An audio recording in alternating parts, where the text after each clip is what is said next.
Hey, everybody. Welcome to another CAF update. I'll tell you, we have been having a very interesting set of conversations going on in the green room. That's why we're a little late tonight. You get three artists in there with me, and and two that have known each other for, gosh, it must be at least, I don't know, at least 60, 70 years.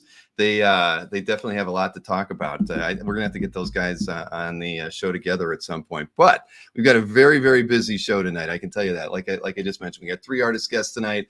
I've got a page I like that Kevin Sharp delivered to us with Todd Knock. So we got, James Siegel's going to be dropping by for an unboxing of some artwork that I know Marcus is going to be happy to see. And I've even got some artwork to open up tonight. And I don't even remember what I bought. So yes, full schedule tonight. We're going to start off with Bob Layton. As everybody knows, Bob is settled into Seoul, South Korea.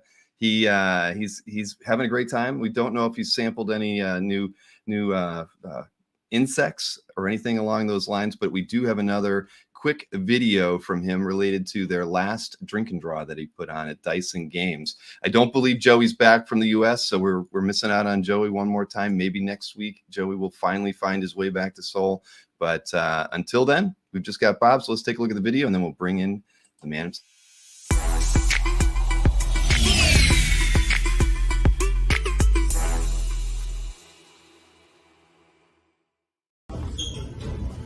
Hey guys, Counselor Bill, how you doing? Here we are, another chapter of Drink and Draw.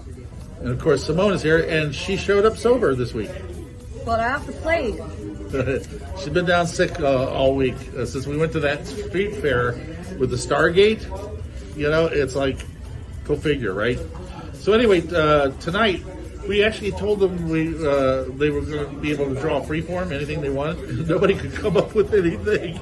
So we're doing your favorite character in space. To be fair, we gave them other options and they all slapped it down. So. Yeah, so look, the crew's here. We're going to do their favorite character in space. I'm going to do Captain America in space. And I have no idea. You're already in space. Haven't done a couple of those tricks. Anyway, Bill, Casper, we'll get back to you later, okay? Say goodnight, Simone. Peace.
Hey, it's Tom Layton.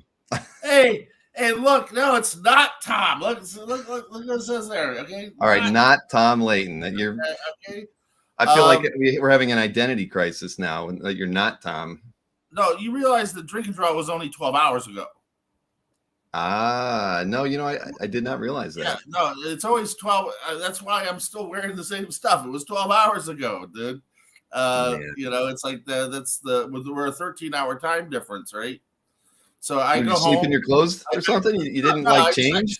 I just threw this on, just to come do the show, because I literally got out of bed about a half hour ago. Actually, it was Sean Clancy kept me up to 2 a.m. because he bought this pictures from the estate of David Kraft. Mm-hmm. All these photos from Marvel from the old days, and he needed me to identify stuff. So he was sending me pictures till 2 a.m.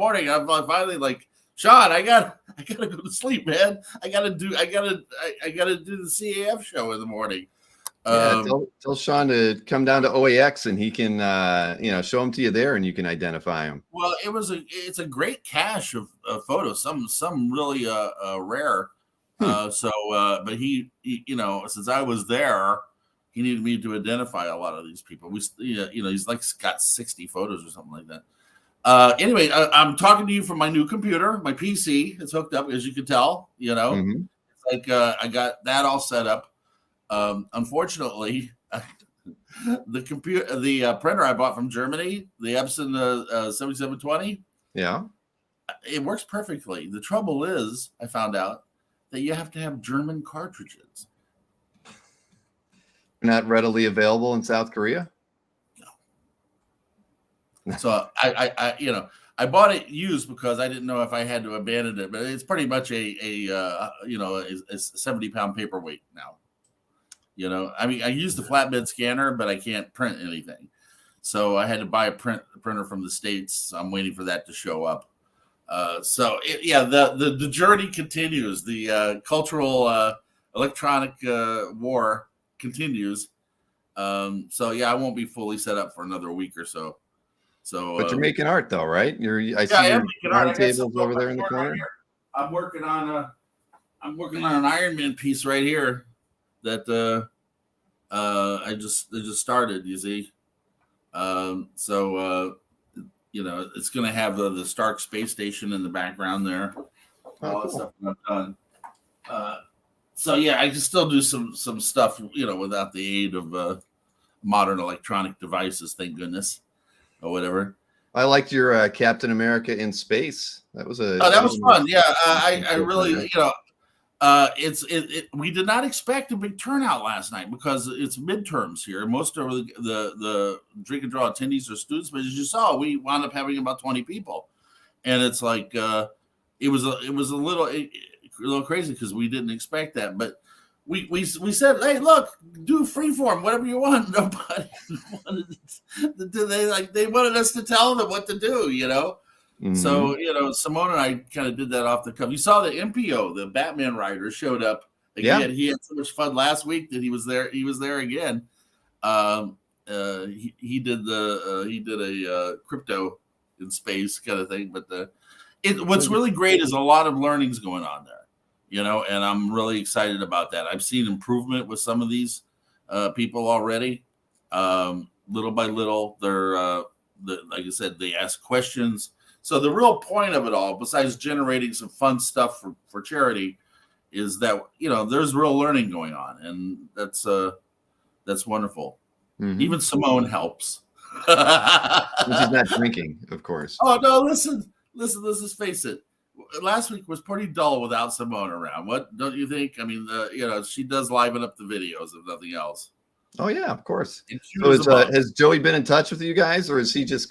He has. But he's like almost everybody who went to New York Con, he's down with Concrud. I can't believe how many people got sick at this show. I mean, I go to Facebook and like everybody, has got Concrud or COVID. It says something about New York City, I guess. Well, we got to make sure that when you do OAX that everybody is taken care of. Sanitizer stations at each door and every bathroom. Probably better to mask up too. That wouldn't be a bad idea. Well, we've got 70-year-olds walking the halls, so we got to be careful with everybody these days, right? Yeah. Although I went to the doctor. I told you I went to the doctor on Friday, and here in Korea, not only did I get a clean bill of health, I found out I lost 30 pounds. Wait! You got to. What did the doctor say to you? Remember? I have a clean bill of health. No, the other part, the part about I was getting to that, but you blew my punch.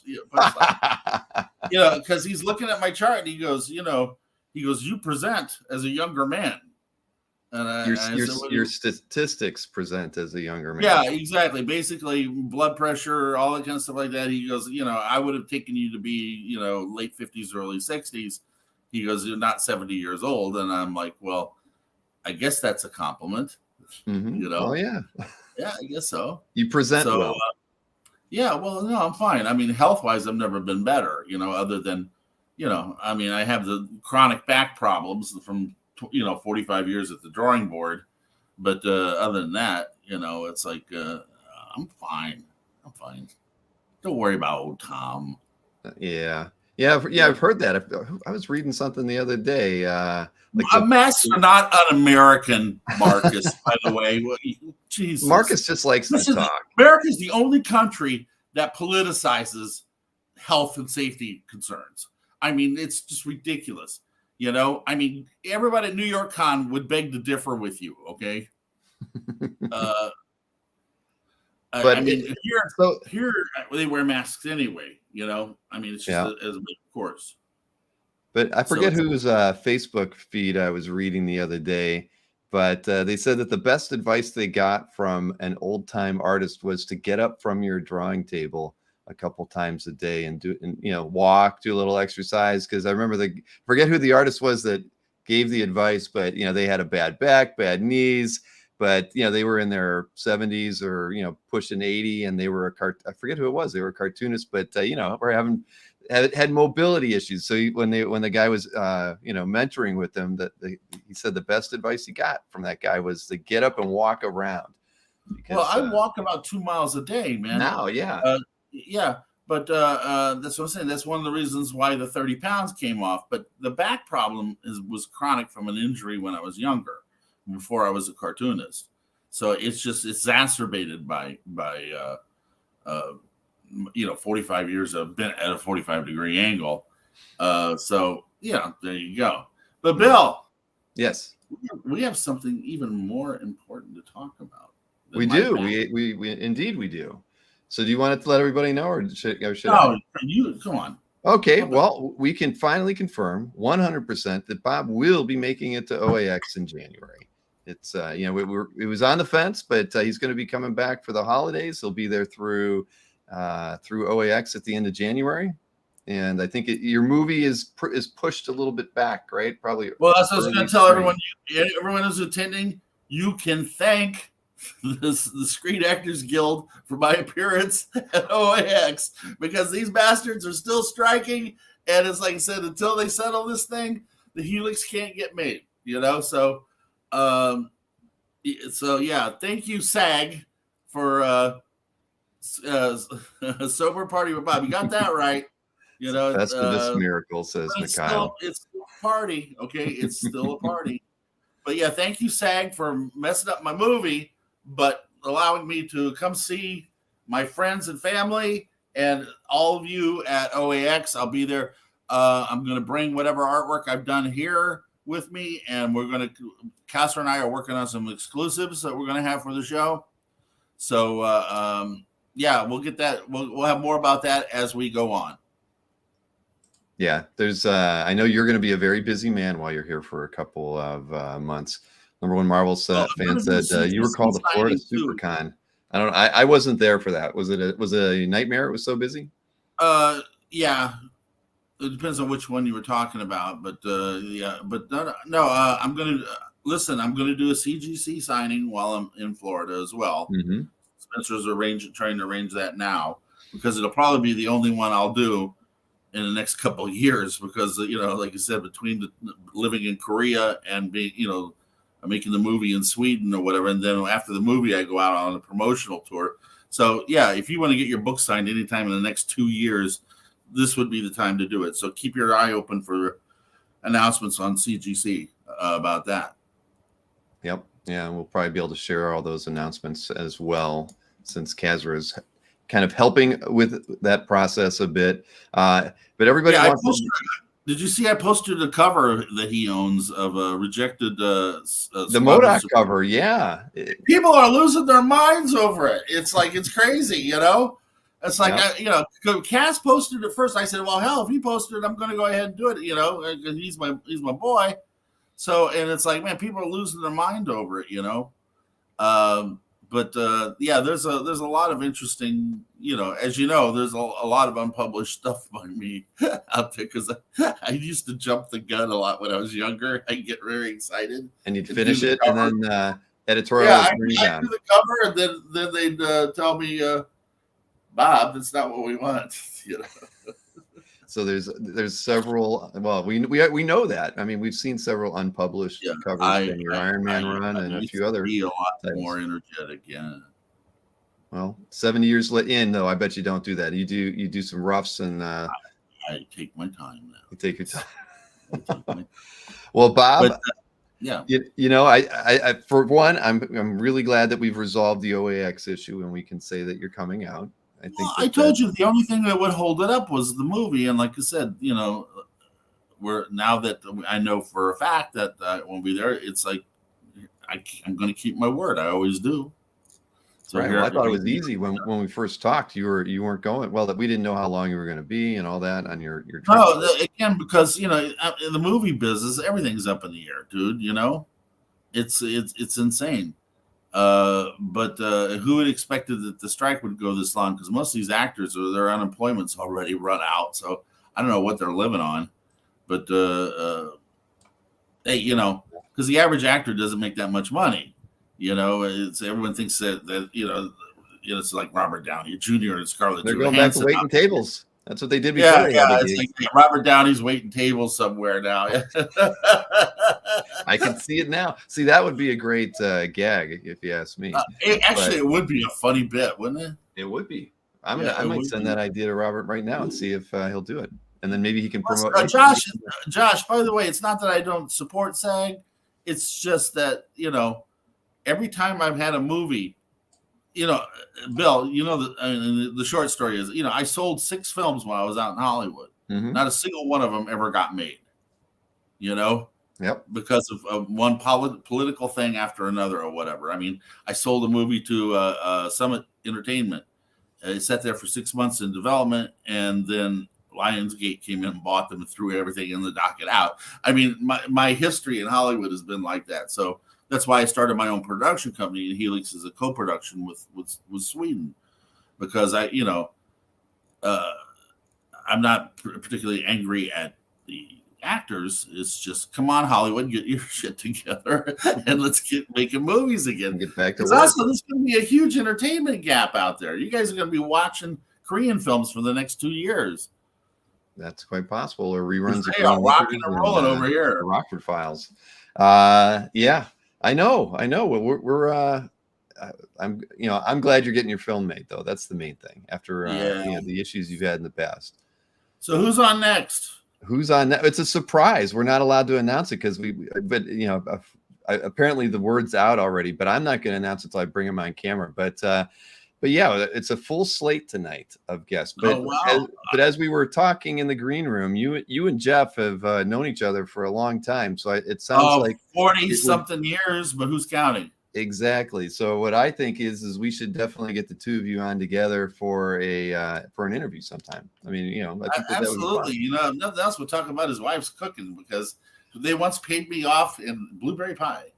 There you go. So we'll have a lot to talk about. There's a lot of baking that goes on within this channel. So you know, when you guys get to OAX, remember that I do work for pie. There you go. Works for pie, everybody. You cash probably is what we'd prefer to have you bring. The ATM will be full. Maybe we'll have at least 2 or 3 of them there. On next week's Where in the World is Bob Layton, we're going to the International Mall here in Etowan. All right, to go clothes shopping with my friend Unso, who's very cute. You guys will like her. But we're going to go mall shopping. We're going to bring that on camera in Korea. Okay. All right. Well, you know, while you're there, Bob, you could do a few laps at the mall. That's I need winter clothes because I did not bring any with me because I thought I'd be home by now. So yes, and it's starting to get like pretty chilly here. So there you go. Am I allowed in Florida? Is that what you said? Well, I don't know. Let's see if they'll let me back in the country. I've been gone for 9 months. Let's see if they let me back in. Oh man! All right, Bob. Well, I hate to cut and run, but our segments go too long, Bill. We get chatting and we just go forever. You got to push some paper. Hey, listen. By the way, I got back onto the CAF board. My gallery is back up, and everything on this for sale. And Bob needs money. I'm going shopping. So guys, buy some of those blank covers that are up there. Okay. There you go. In Bob's calf gallery, everybody. Bob needs a winter wardrobe, man. All right, Bob. Well, we'll see you next week after you've made your trip to the mall. Looking forward to it. Make sure you eat some strange food and film that for us, though. Okay? Oh, yeah, we're going to do everything, but we'll have a Bob's Mall Crawl next week. The mall crawl. All right. Mall Crawl. Well, we'll see you next week, Bob. All right, brother. Take it easy. All right. Yeah, see? Bob at the mall. That's going to be good. We got to get Bob and Jeff back here and have them together, because clearly they had a very good rapport in the green room before we got this thing rolling tonight. So is Martha in the green room? Nope, Martha is not in the green room, Jason. But the green room is full tonight. So we're going to keep things moving along here. I thought I saw a question in there that I wanted to answer beforehand, but I don't know. I probably didn't highlight it, so I'll have to come back to that later. But yeah, nope, can't find it. Is Bob doing some of those free sketches? I'm not sure what you mean, Tim, by that. Is Bob doing some free ones? I don't know. At any rate, so as we teased in the email today, we mentioned that there's one guest that we're having on tonight that is going to be going to OAX, and we have not announced them publicly yet. I heard by a text right as the show was starting that they happened to mention that they were going to be on the show with me tonight. So there's a few of you who know who my guest is, but we've actually didn't have a chance to talk in the green room because Bob and Jeff were having such a dynamic conversation. This gentleman and I did not get to talk too much. So this will be fun. I am meeting him for the first time, and let me bring in Josh because they're to the show. Hey, Josh, how you doing? I mean, I'm taken by that, the guy in the top hat behind you. I mean, is that a regular fixture in your house? My editor. Always over my shoulder. Wow. Yeah. Two things. Cool. Number one, I'm sorry that I spoiled that I was going to be on. I just had posted it just to let people know. I didn't know it was going to be that super secret. I'm sorry. No, it wasn't super secret. I mean, at the end of the day, I had mentioned it a couple different times, and I think some people probably had a general idea. There's a guy in the chat who's bought art from you before, who's a big fan of yours, and he's a purveyor of information. So I think he figured it out. And but that's okay. We love Jason D'Ambrosio in the chat. Wow. I mean, you know that guy, right? Yeah, he's kind of like a stalker sometimes, right? Yeah, it's okay. It's okay. Sometimes he watches me sleep at night. It's all right. But much like Bob, and I'm looking forward to it. But much like Bob, I will accept pie in payments. You will as well. That's amazing. My goodness, we're gonna have we're gonna have to talk to the hotel and see what they can work out as far as having like a because there's an ice cream stand right down from the entrance to the venue, but I don't know about a bakery. So, but yeah, well, okay. So I'm assuming that's not really Redditor. You're decked out for Halloween, and that'll probably be out there on the front lawn by the time it's the trick-or-treaters are coming around, right? That's right. Yep.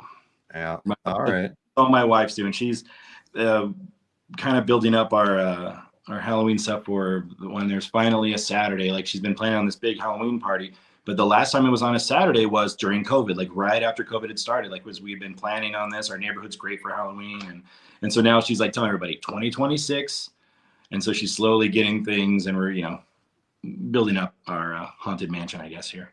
That's awesome. I'm jealous. I mean, I live in the sticks, so we're not even going to decorate for anything for Halloween this year.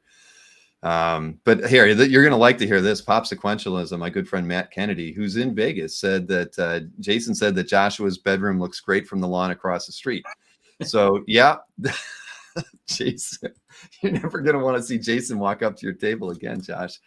I hate to say it, but listen, so the thing is, number one, I can't tell you how grateful I am that you're coming out to OAX, man. It's I love your work, and I know there's a lot of people. We've talked about your work on our Thursday shows quite regularly. We do a segment at the end of the show where we feature like our top 20 picks that got posted to the CAF the week before. So we've talked a lot about you on the channel, and just the idea that you were this kind of late in the game, because for us it's late in the game. We had set up a lot of guests early, and then we heard that you may be available, and we didn't think we could swing it, being where we're at. But I'm glad you were receptive to the idea, because this is it's not your typical show at the end of the day.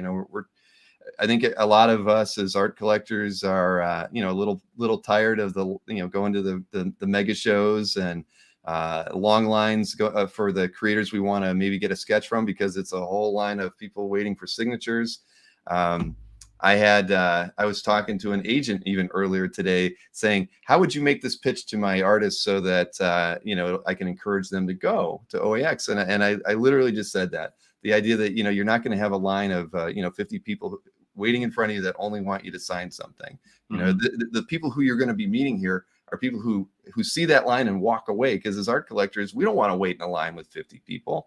You know, we want to be able to talk to you and, you know, set up a sketch, talk to you when we get it, all that kind of thing. It's just a very, you know, we're all tired of that. So OAX, I think, is going to be our, you know, the thing that will resolve these problems for us and hopefully become something special. But, you know, what were you thinking when you agreed to do it? I'm really excited. I had just done only my first full year of doing conventions. Like, I mean, I guess I've been working professionally in comics for like 7 years now, or maybe 8 or something like that. And I just about a year or just over a year and a half ago started doing like the conventions and going through all of that. And it's great. Some of the really big ones and some of the smaller shows, but the idea of OAX is very appealing, where it is much more calm and you get a lot more just FaceTime with the collectors. And like, you know, I'm an old dinosaur that I draw still on paper, you know, and so with more and more digital, more and more people working digitally, I feel like this is something that collectors, excuse me, no, sorry, yes, I'm so sorry, my daughter, and I'm just excited to talk, because like a lot of them like to talk process and stuff, and a lot of the shows you don't really get to talk that, and that's when I kind of light up and, you know, talk about how I go through it. And I love to see, you know, other people's process. And I can't wait to, I mean, part of my excitement to see OAX is seeing all of my favorite artists and to go see their work up close as well. And to meet, you know, my fans and, you know, just mingle and see everybody. And it seems like a much more relaxed, chill time. That's what we hope. I mean, again, it's the first one, so we can only, you know, I don't know. We can sort of hope that it's going to work that way. We know it's going to work that way. I mean, all the things you're saying are you know, when Casper and I were kind of planning it out, and we wanted to make sure this was a show that creators wanted to go to as well, and not just because you can hang out at the pool in the, you know, the day after the show or whatever, you know, because there's going to be creators there that, you know, you've never met before, you've wanted to meet. I mean, when we were talking with people, that was like one of the questions, like, you know, what creators, if you were going to a show like this, who would be your dream guest that we could try to get, you know? And I think that's kind of an important question to ask creators, because I'm sure they never get asked that, you know, typically for other shows. And I can't say that I've made any of those dreams come true. I approached some people who were on, you know, the people's hit list, and you know, the trouble is typically when you approach an artist 8 or 9 months out, they're not ready to commit, right? But that's the idea, you know, getting to see people that you don't get to see too often, and have the opportunity to actually hang out, look at their artwork, you know, and be a fan yourself. I think that's kind of, you know, what we want to have happen here. And there's so many things we haven't even announced yet. We've got a couple galleries that we're going to be able to, that we're working with, that are going to be bringing some artwork that I think a lot of the artists are going to want to be able to get away from their desk and, you know, their tables and check out as well. And also a couple of collectors who are bringing some pretty spectacular work as well that we're going to have in a gallery too. So it's not going to be your usual show, and all of that we haven't been able to announce yet either, just because we want to keep it under wraps. But it's exciting. I mean, I can't wait. It's going to suck that I'm working because I'm going to want to spend some time looking at all this stuff as well. But it's going to be a great show. And Scott Wingo has said he's a fan of your Venom. So thank you. Yeah. But yeah, so that's great. I mean, I'm pretty excited to have you guys come out, and it's going to be one hell of a show. It really is. And you're West Coast, right? Yeah, California. So this is where I grew up, went to school, and everything like that. And I live in the California desert right now. Okay, so a bit of a trip. So one thing, you'll probably come out. We're probably not going to have you come out on Friday. You might come out at Thursday. I would imagine. Yeah, I don't know if I'm red eyeing or I'm out super early Friday to make it on time, and just a direct reception. Yeah, to be there, because I want to be there for that. I think that's a think it's a big. I want to meet everybody, and I want to be there for the full weekend. I don't want to just kind of duck in just on Saturday and Sunday and duck out. I want to be there for all of it. Good. You know, and the funny, I just realized it's the 26th. So in 3 months we will. That's the opening reception night too. So nice. Wow, it's approaching really quickly. James mentioned that you can stand in line for sketches too, Josh. You know, I'll get in line. Hey, I'll take a number. There's plenty of artists that I'm sure that actually, no, you know what? My wife will be there with me, and she's the one who's actually probably going to be the one, because I'm much more conservative in a sense that she wants to get signatures, she wants to get sketches, and she will blow every dollar on original art. And so I'm gonna have to rein her in, I think. Oh, that's awesome. So she collects a little bit. Yeah, she's just kind of starting to. I mean, as I've done conventions, then she's got to meet artists and see them in person. And then, you know, when we first started dating, she didn't really know anything about it. And then she has seen them. She's kind of the reason why I started even trying to do this. I mean, it's always something I've always done. Mm-hmm. And she saw some of my old stuff. She's like, well, isn't that something you were trying to do? I was a bartender for a long time. And she's like, well, that's something you like to do. You know, maybe you should give it a shot. And so I started doing it more and more. And so she's been kind of a good positive influence in what I'm doing now, you know. And so she's really is seeing the work that gets put into it. And now she just like appreciates the art form 1,000 times more. And then she just likes different styles. Now she appreciates all the different styles, and she leans more towards like some of the gothy stuff. I know, like, you know, she wants like old Tomb of Dracula pages and things like that. Gene Poland, that sort of thing. Yeah, Gene Poland, Palmer, and that's kind of the things that catches her eye. And so again, you know, she's probably gonna be looking around, see if there's anything that, you know, catches her eye. Well, that's awesome. I mean, not many people can say their spouses are supportive of, you know, I talk with Howard Chaykin, and he's like, my wife doesn't know anything I do. She thinks I don't make any money, and we're both happier, you know, with that kind of mindset. I'm glad she doesn't know what I do and that I actually make money. So no, that's awesome. And you know, like you mentioned, you know, you work traditionally in a hobby where so many artists are kind of you know, switching over and doing things non-traditionally. We as art collectors want people working traditionally. I mean, we support everybody at the end of the day, but you know, if we don't have art to buy, you know, it won't be much of a hobby in 20 or 30 years, right? So you know, I appreciate that that, you know, you see it and you're still doing it that way too. I mean, because so many people, some of my favorite people who in comics, they'll do short, you know, they'll maybe do their covers traditionally, and then their interiors all digitally anymore, and it's, you know, it's a little disappointing at the end of the day. Yeah, I'm 100%. You know, the only digital stuff is it gets scanned in and maybe cleaned up a little bit, and maybe some minor edits that I do. But if there's like some patches done, even like a change of a face, I generally will draw. I can't match things digitally to the way I draw traditionally in the first place, and so it would just you know, look like a weird eyesore, and would stick out like a sore thumb. But I generally, almost everything you'll see when you see the black and whites is what it looks like on the page, you know. And I'll physically put patches on, you know, maybe digitally just for publishing reasons, digitally put the patch on, you know, and then, but physically, like once like a art buyer wants a page, like I'll give them the option. Do you want the panel actually pasted on, or would you want to see my really crappy drawing underneath and just put that on the side? So sure. Yeah. And I do that a lot, and I don't know. I love it. You know, I do know people, and maybe it could speed me up, and maybe I'm not the fastest artist for it, but no, I love it. Just drawn traditionally.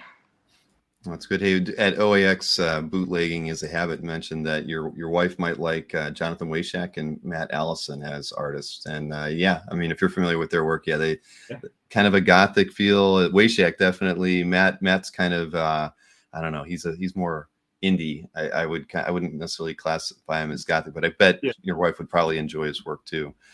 Both those guys are great.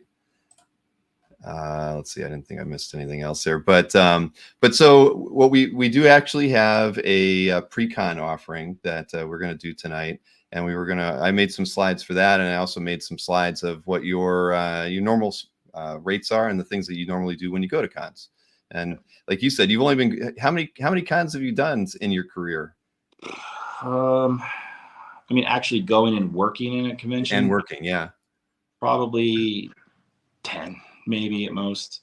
Something like I grew up going to San Diego Comic Con and being the guy on the other booth on the other side and just Yeah.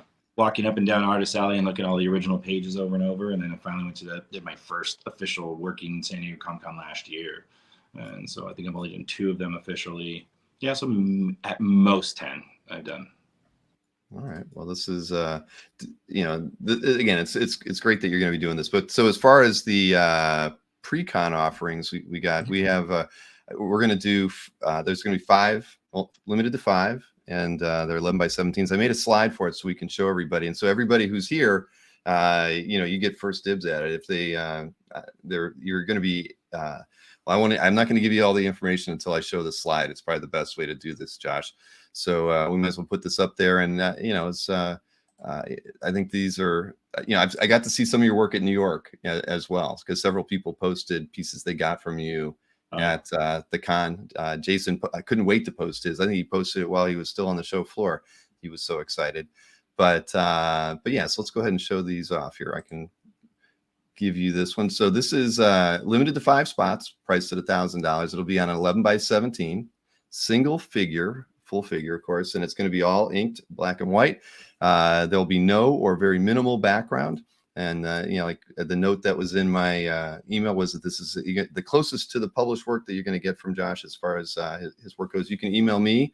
You're going to be sending the emails to me, and I'll be handling everything with Josh, Bill at OA-Expo.com. So that was one of the reference images that you sent. Venom, of course. And then we have Shang-Chi here as well. So, when I'm looking at this, the detail, is that pencil or is that kind of an ink wash on that one? Because I couldn't tell from the scan. Almost always it's ink wash. Sometimes it'll be pencil, but mostly it's actually ink washes are the gray tones that I put in there. It's with a brush or sometimes with a loaded nib with just my dirty ink water. And I'll just kind of do it to give some grays. And even in my published work, it gets sent in and usually all that stuff usually gets blown out by colors. But I like to, when I turn stuff in, I like to think of it at someday it'll be published as a black and white book. So most of my originals all have those gray tones, and especially on the covers or, big figures like that, there'll be a lot of little texture work with the grays. Well, that's cool. I like the fact that you just said that, because I can't say that, there are several artists out there today that put a little extra effort into their published pages, whether it's, like you just mentioned, the ink washes and giving it, more of a finished look. But you just stating that you're doing it that way because, maybe one day your stuff is going to be published as a black and white book. And you're absolutely right. I mean, it'll give it a more finished, look to have it done that way. I think that's fantastic. Yeah, thank you. Yeah, it's kind of, I had one when I was first kind of trying this out. I've done a flashback scene, and I played with some gray tones and some washes, and literally after that, I just kind of let things go. Mm-hmm. And I don't like to leave too much up to maybe the colorists and whatever. It's not that I don't trust them at all. And I love a lot of the work they do. It's just that, again, I think of it as a black and white book, that it can be published right away as a black and white book and be read, perfectly without having to rely on the colors. Well, we've already got a couple of requests come in, and I can see my email over there. But yeah, that's awesome. So when I should tell everybody, of course, when you email me, let me know which character you want. I mean, I'm sure you guys are all savvy at this, and I can see in the emails that I've gotten already that you did that. But as a reminder, just make sure that you include the character request too, otherwise I'll be emailing you after the fact. But so I'll keep an eye on my email. But like I said, I see 3 have already come in, so we're good there. We're taking 5 total, so it'll be the first 5 that come in. If by some weird chance they don't come in while we're talking, Josh, anybody who's watching the show after the fact, because the show gets viewed like 1,000 times by the second or third day, so a lot of people watch. If you're interested, send us an email, and I'll let you know if you're in or you're out. Yeah, but, I was going to try to do more than 5 spots, but I'm just looking at my schedule, and I'm fully loaded. I'm doing the X-Men interiors, X-Men covers, variant covers, and it just I have to be realistic. No. One thing that we told everybody was, when you're taking pre-cons, just take what you can do. We don't want anybody overextending themselves, because at the end of the day, this is reflective of OAX too, right? So we don't want to start off a show where, you know, half the people have to wait an extra 2 or 3 months after the show to get their commission. So I'd rather have every artist do less or none if their schedule doesn't permit that. I mean, we never want to get in that kind of a position. Yeah, no, pre-shows, they'll 100% be ready at showtime, you know, barring any crazy something. But I'm good about having those done on time.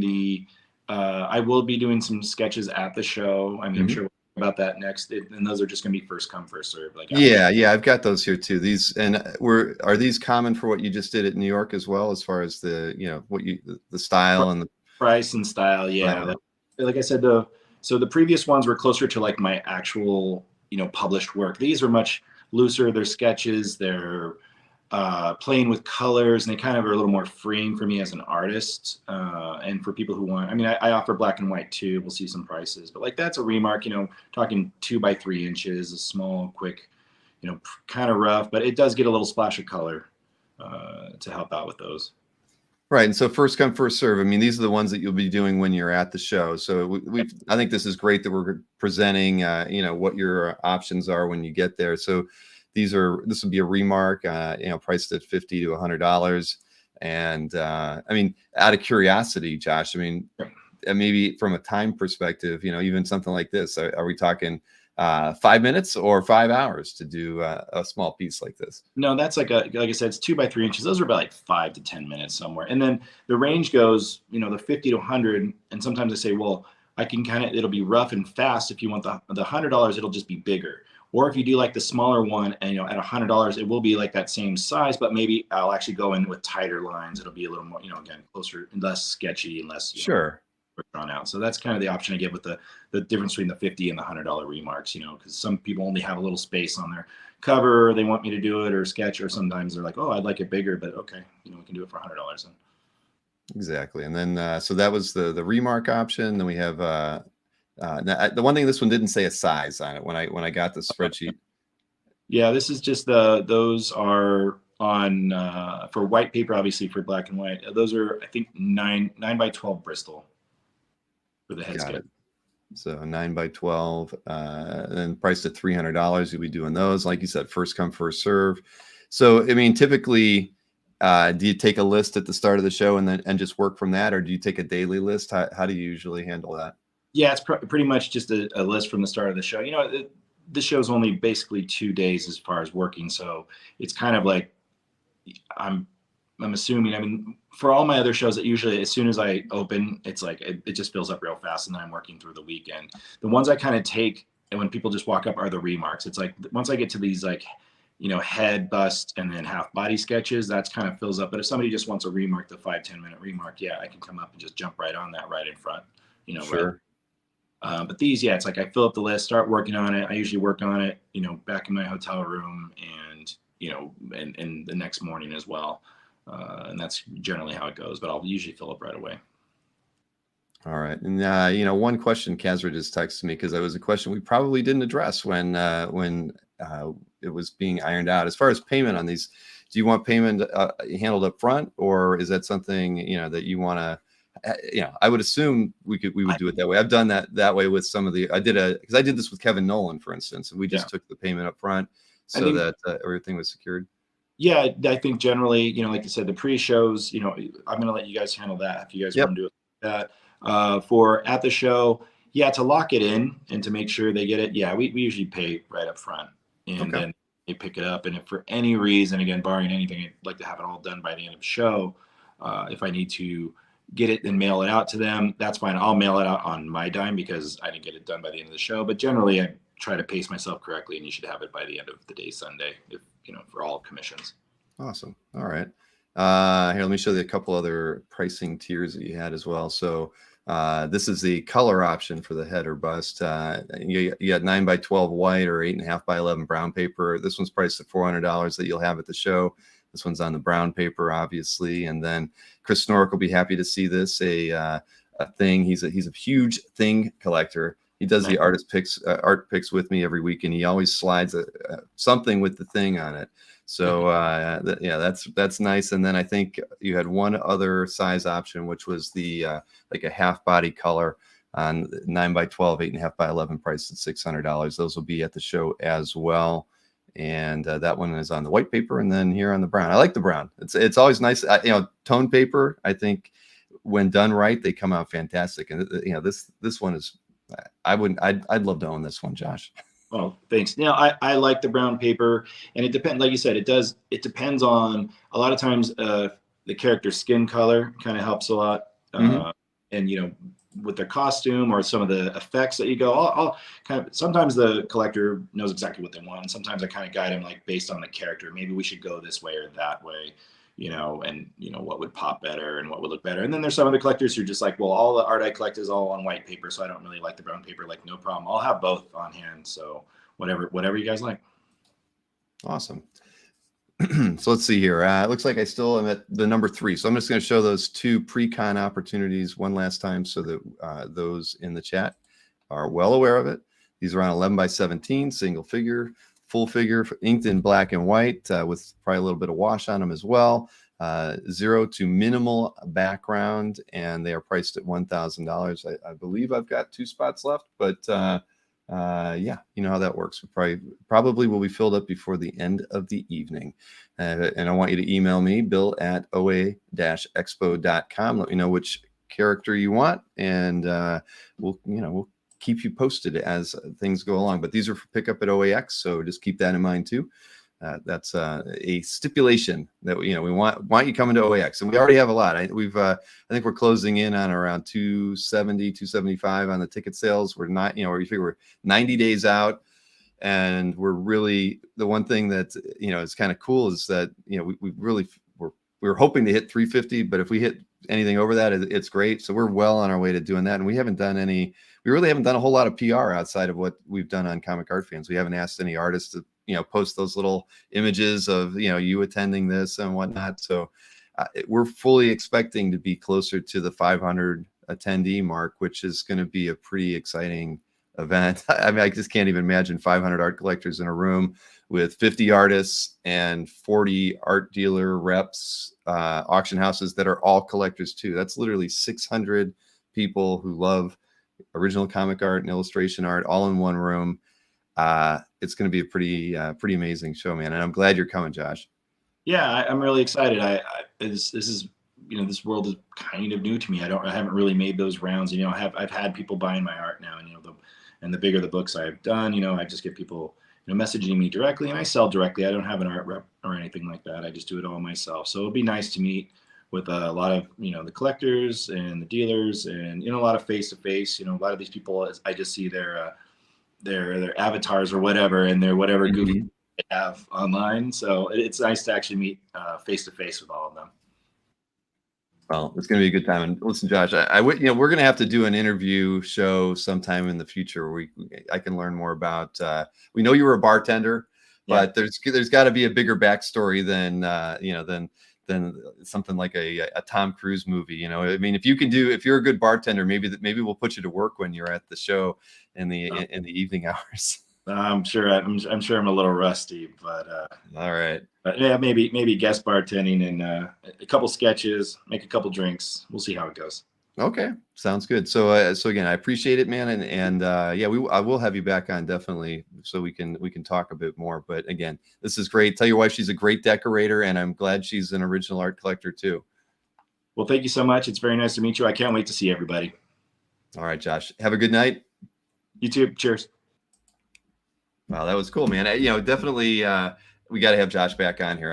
I would love to talk with him more about, as an X-Men collector myself, as we didn't even get to talk about that, why Cyclops is the best X-Men character ever.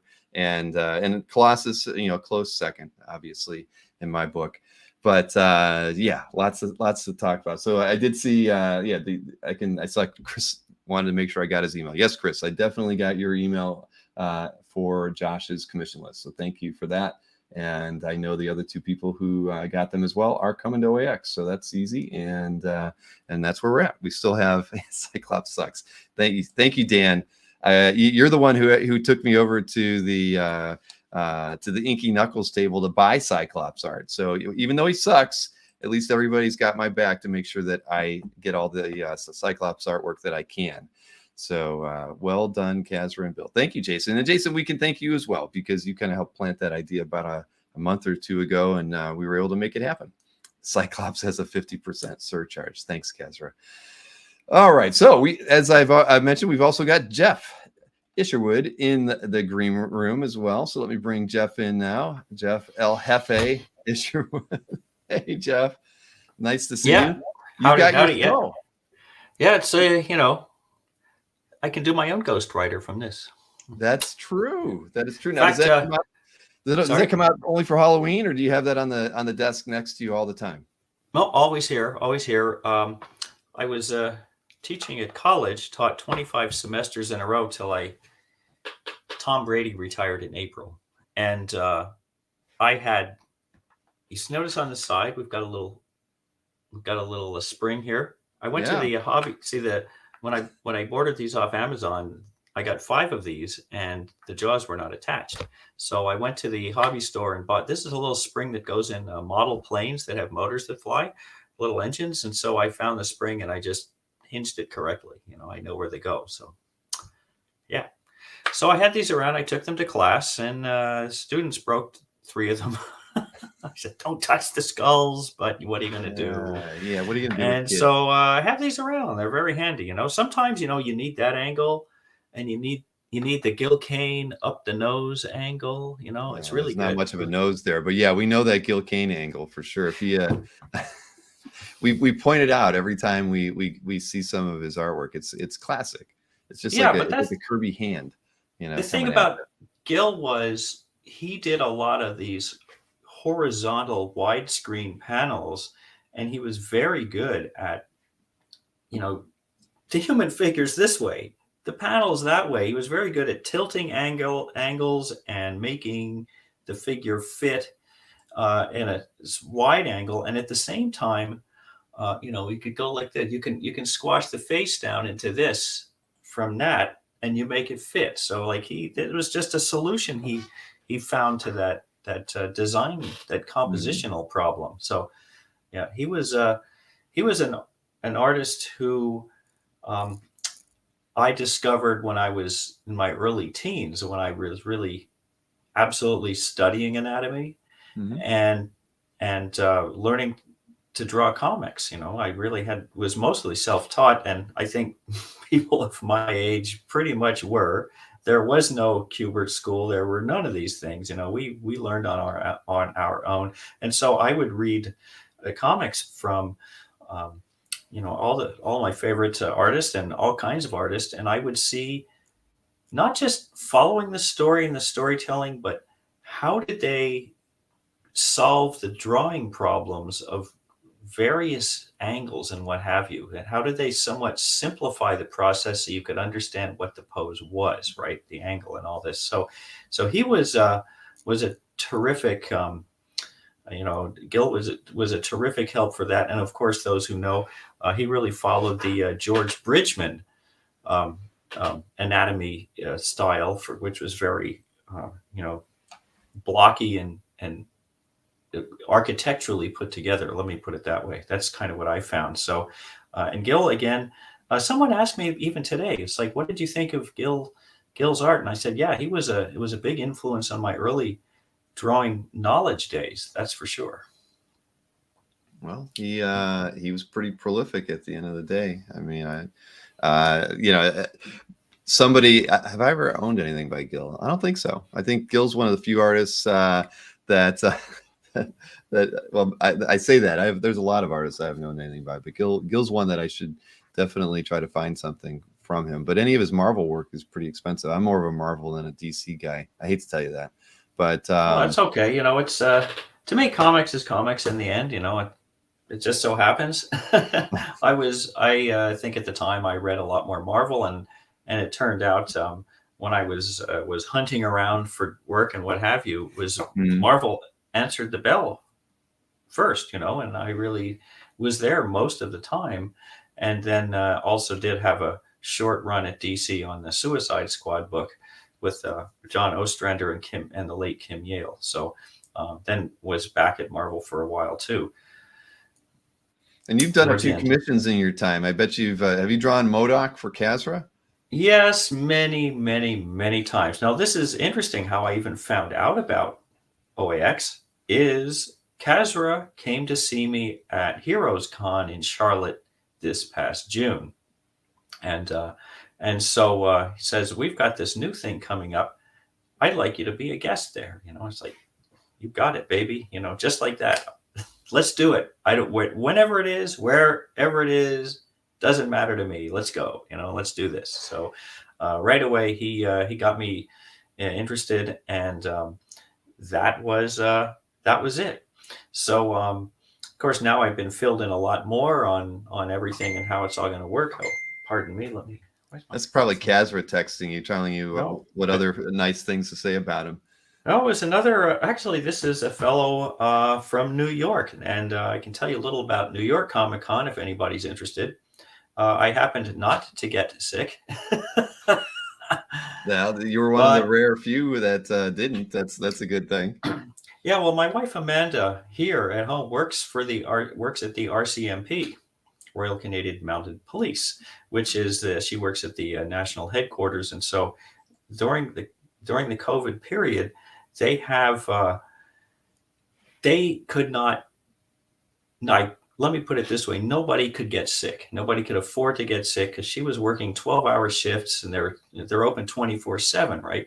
And if somebody got sick, they had to stay home, where they could have infected, like the 20 people that worked there on rotating shift work. So, and nobody ever did get sick. But what they had was big boxes of these giant bottles of hand sanitizer. So she brought one home, and which I've taken to conventions, and sure enough, of course it happens. People shake your hand or fist bump, and of course, if somebody pays you with cash or something, or money exchanges hands, right away, hand sanitizer, because we know that you're probably going to breathe air from everybody anyway. But it's that old touching the face thing that they said was off. So, I mean, we're in a giant stew pot in that giant convention center of Javits Center anyway. But, if there are a couple of things we could try to do to try to avoid, trouble, you never know. Maybe I just got lucky, but that was it. The hand sanitizer did the trick. Yeah.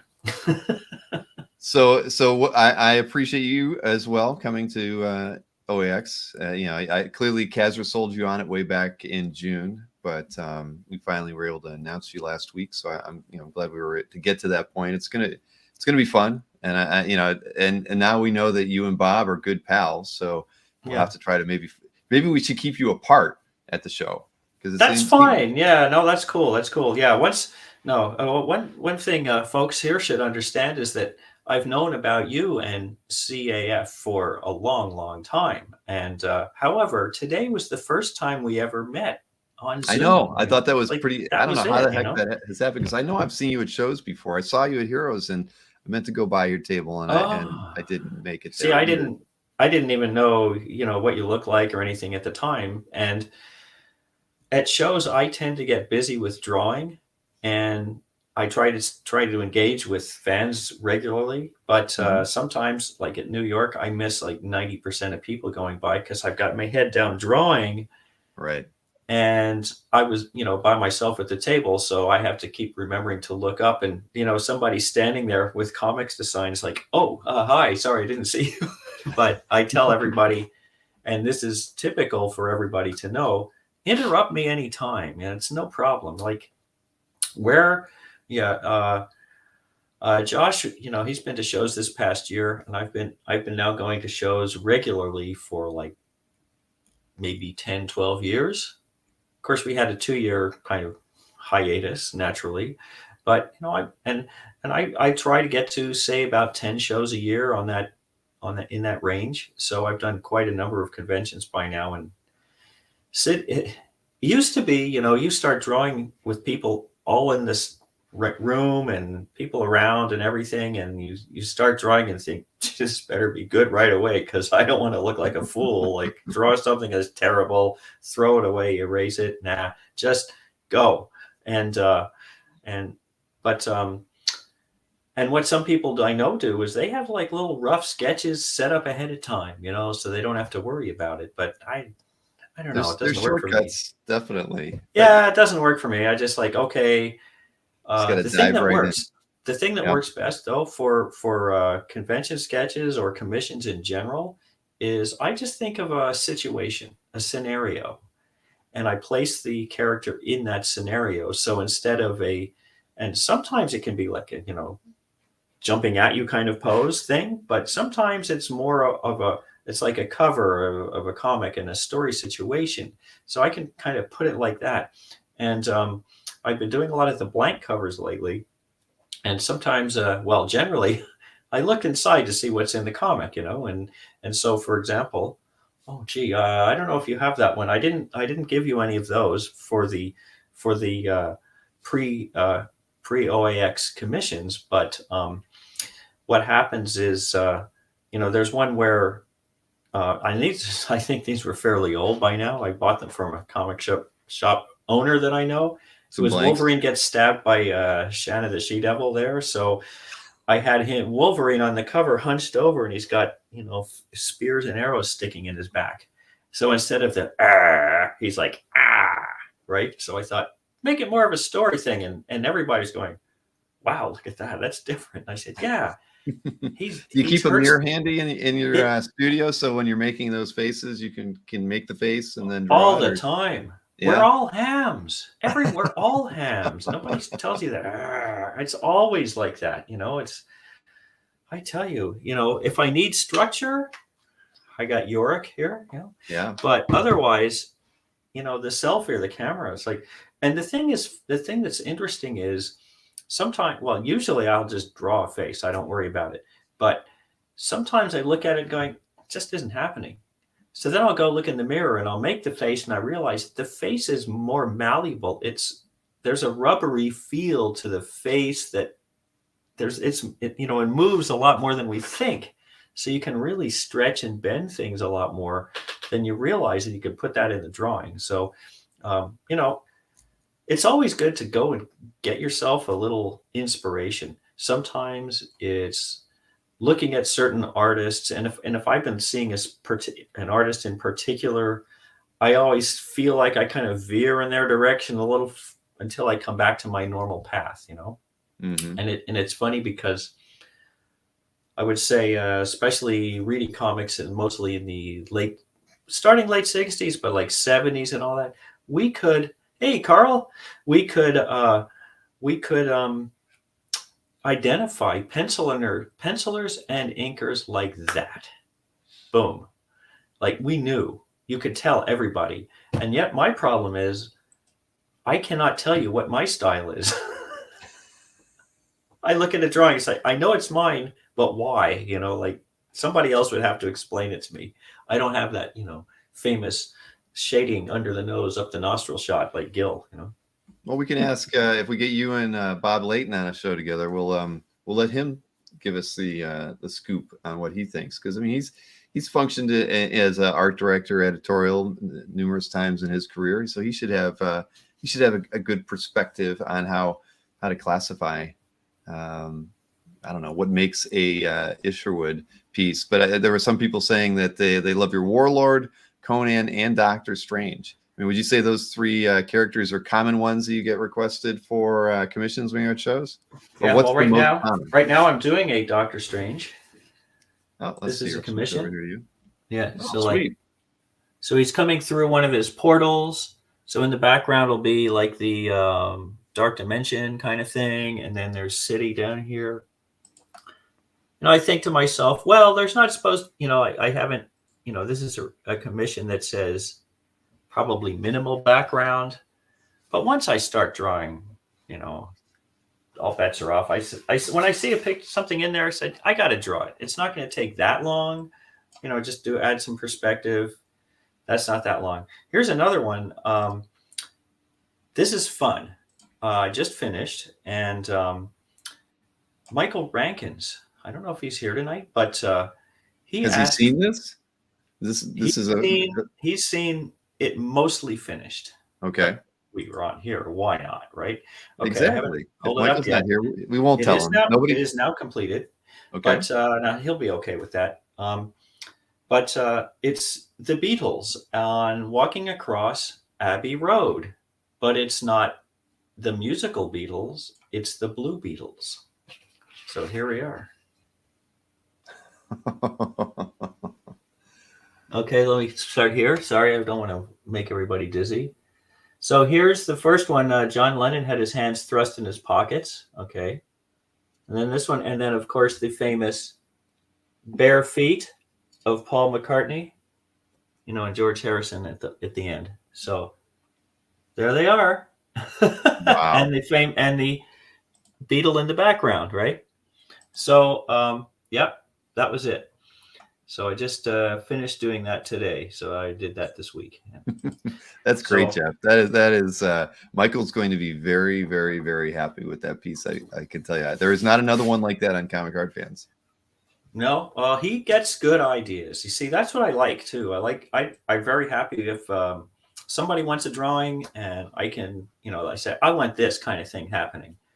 Great. Now the Doctor Strange there, somebody just said, do your thing. I'm not giving you any directions, just do your thing. And I said, okay. And I start messing around and it's like, boom, the idea comes to me, it kind of happens. There are times when I'll do sketches first because I just want to play around with something to make sure that when I come to that large page, I'm not going to kind of get halfway through and go, nah, I don't like it. I'll try to sort things out first. Sometimes I'll do that.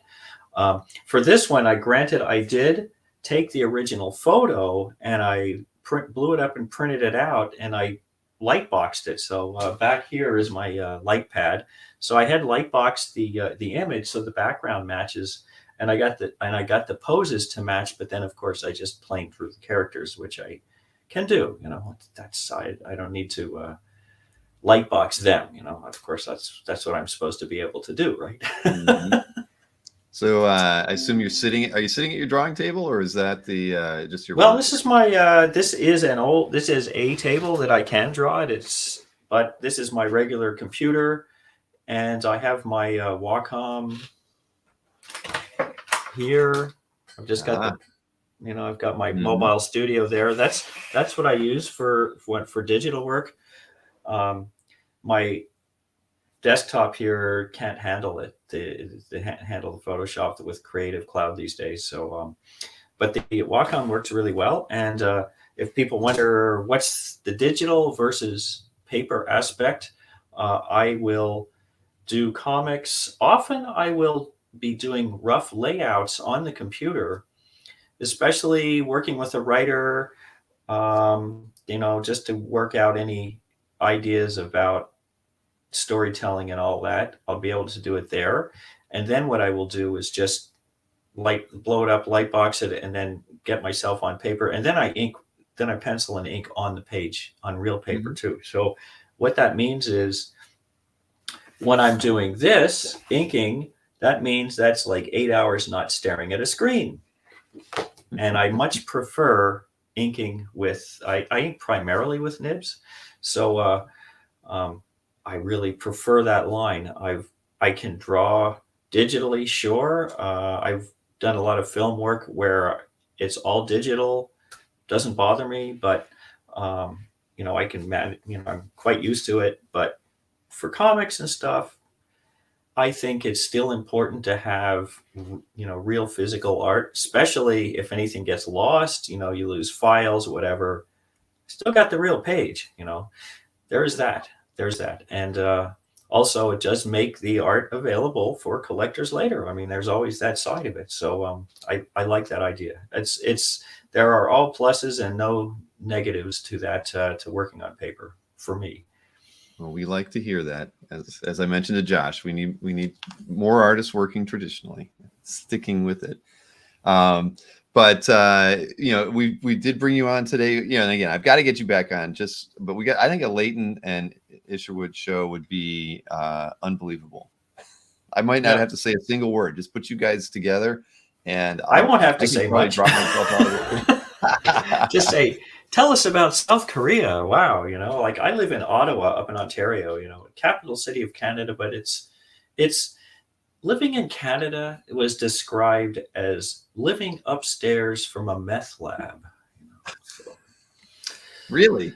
Is that how Canadians describe things like that? That's Well, you know, I'm American. I'm a dual citizen. I'm born in the U.S. So grew up in Maryland and East Coast person. So yeah, the Ottawa Senators. Well, I'll tell you tonight, I'm a Canadiens fan, and I've worked for the Montreal Canadiens. I helped them design their most recent mascot called Metal. He's the lost brother of Yuppie, for those who know. And Montreal was playing the Blue Jackets tonight. They got down 3-1, tied the game, and guess who scores in overtime? Cole Caulfield does it again, baby. Yeah, Cole Caulfield does it again. Look out! Yes, you're the meth lab. That's not me saying it. I've heard the quote. You know. Well, you know, we have our things that we say about Canadians as well, of course. Well, but Canadians we're supposed to be so polite. We have a meth lab, you know, just north of us, but you know. No, we just have pot. You know, that's a lot. That's right. Legal everywhere. It's so funny because and we're all jealous. That's why we have to be a meth lab down here, because it's not legal everywhere. Yeah, well, that's the thing, because the marijuana business here hasn't turned into the gold mine that everybody thought it would, you know, because now it's legal, it's no fun anymore, and all that, you know. So, yes, okay, Carl. Yes, have a good evening. We'll be talking to you soon. Breaking. He's my good buddy from Maui. He probably has to go to very work. Nice. Well, thanks for dropping by, Carl. We appreciate it. Oh yeah, it's fantastic. Yeah. And probably some of you others I know as well. You say some have gotten commissions from me. I taught on Zoom for a couple of years, right, at the college. So I'm quite used to this, but I was terrible at keeping up with the comments. Yeah. Well, listen, why don't we talk about what you're going to be doing at OAX so we can... Yeah. Well, let's do that part. Yeah, everybody's been waiting for that. Yeah. Well, yeah, they're enjoying hanging out, but, you know, let's... Whatever. It's true. It's very true. You're taking a pre-con list as well. And I think the options that we have are your regular prices on stuff that you're going to do at the show too. But getting a pre-con basically guarantees everybody that they're going to get what they want even before the show, which is a good thing. What happens is what I like about working from home is like this one for Michael here. I have more time, and I can draw it with the nibs and everything. When I go to a convention, I'm using I use these Faber-Castell. Actually, I like them very much. They're marker pens, but it's permanent ink, right? Right. And so I use these there to ink stuff because I don't want to bring ink, you know, it might spill and it's a mess trying to take it on a plane and everything. So I use the markers for that. And so, but at home I can use, you know, the full works. And to me, any commission I'm doing at home, I treat them all equally as if I was working on a comic book job, you know, like a professional job that's in print. To me, it's all the same. It's just the drawing has to be as good. I don't want to cut corners on it that way. At a show, yeah, sometimes I seem to take a bit longer because I'm not just going to whiz off some quick sketch, you know. So those con sketches live forever, Jeff. As you know, sometimes I've had a few artists in the, you know, over time ask me to, like, can you ask that collector to take that one sketch down? It was at the beginning of my career. Every time I Google my name, that image comes up and it's linked to your site. Can you just and I'm like, yeah. I can't. I said, you can. No, you can't. You can ask him. I'm not going to ask him. You know, the collector put it in his calf collar because he loves it. So, you know, Tim Guerrero, I believe they do have permanent. I don't know India, but permanent black ink. So they are, you know, they're archival or whatever you want to call them. They're like micron pens in that's permanent ink. Sorry to interrupt, Bill, but I just wanted No. So let's go ahead and take a look at these commission and just so you know, these are pre-con opportunities with Jeff, and you're going to be emailing Jeff, not me. Like the ones with Joshua, those were flowing through me and then over to Josh. These ones you're going to deal directly with Jeff on, and you know, he'll take care of you. As you see, he's working on a Doctor Strange right now. He just did the Beatles, a wonderful piece for Mr. Michael Rankin. So he's you know, he's used to working at home on commissions. Now these ones will be delivered at OAX as well. So I'll just go ahead and show the sets and the options that are here. And again, you're going to be doing these same sketch options at the show too. So this At is the kind show, of a yes. good preview as well to give everybody an idea what you'll be doing at the con and what your usual rates are for that. So so first up, and we've got some single character head shots as well. These are a 9x12 priced at $200, inked, minimal or no background basically on these ones. Jeff's email is jeff.isherwood@gmail.com. Now you're going to be getting lots of spam and inquiries about things other than your commission opportunities. Oh, Jeff, it happens anyway. It happens anyway. Yeah, it's okay. yeah, exactly. It's Gmail. Everybody's got one. So so that's one example, Doctor Strange, which you're well known for, and then we had an extra one in here as well, just to give you know the idea that you can fill a 9x12 very well, very robust. Yeah, well, these things, that's why I call it a bust. Like there has Yes, to be. You have exactly. to have I the said bust. robust. You said bust. We And both bust. we're both mean the same thing here. But so these are on 9x12s. Everybody, That's right. Priced at $200, and as you can see, I mean, as Jeff was just saying, when they're at home, he kind of enjoys getting the opportunity to work on some of these at home because he can spend a little bit more time, be a little more creative with them. So these are the 9x12 headshot pieces. Then we have a single character 9x12, either full figure or almost full figure, priced at $300. Same thing, inked in black and white, of course, with minimal background. And you got Jeff's email there. I think I got a couple examples of the 9x12 single character full figure. Here you go. Another one. This was another one. This was a commission for a friend who wanted me to put Catwoman with his cat. So I drew the cat too. I did a few of those at one time. It was fun. It was really fun. So. And I love cats. So there we go. We've got here. Well, let's finish this, and then I'll address a couple of questions from the chat. So yes, I see some in there. These two were the 9x12s, and then we also have an 11x17. That single character full figure, again, minimal or no background, but you can see you fill the page on your 11x17s. I have to watch out because I start drawing and I get bigger and bigger, and why draw this little character in this big space? That's why I also say mid thigh often. For 11x17, I can generally get pretty much the whole figure in, but it looks large enough. But and anyway, here we have an enchantress. She is enchanting. So again, I'm not just drawing Conan or Red Sonja. I'm not just drawing Doctor Strange. It doesn't really matter. Characters, I was talking to Michael Golden at one point, and somebody says, well, what's your favorite character? And he says, I like them all. And I said, I love that answer. I like them all. That's why we're doing this that's why we're doing this. Oh, this was a lot of fun because, Mysterio's always got these cloudy forms and he's always in the fog. So I thought, why not turn some of those fog shapes into these, scary fanged mouth creatures, like that. So that was I wouldn't call this a minimal background though, Jeff. No, not really. That isn't. But anyway, once you get started, well, that's that kind of thing. Once you get the basic idea in there, it's fairly easy to do because it's organic shapes. I'll put it that way. Sure. Phoenix or Goblin Queen? Yeah, I don't care. I've drawn them. I've drawn them all. I have a Jack of Hearts. Same idea. I've done a Jack of Hearts. Mostly, I've drawn. You got to use a little bit more ink on the Jack of Hearts, though, Jeff. I mean, I know, but yeah, they're so okay. So what? right. People have been asking me to draw Galactus lately after they've seen that, and so I'm why not? Drawing so many Galactuses lately. I'm actually remembering what his stupid helmet looks like.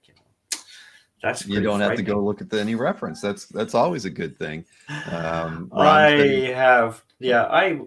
can't even add up how many commissions I've done over the years, over like past 25, probably. Have you ever drawn Captain America for a fan? Yes.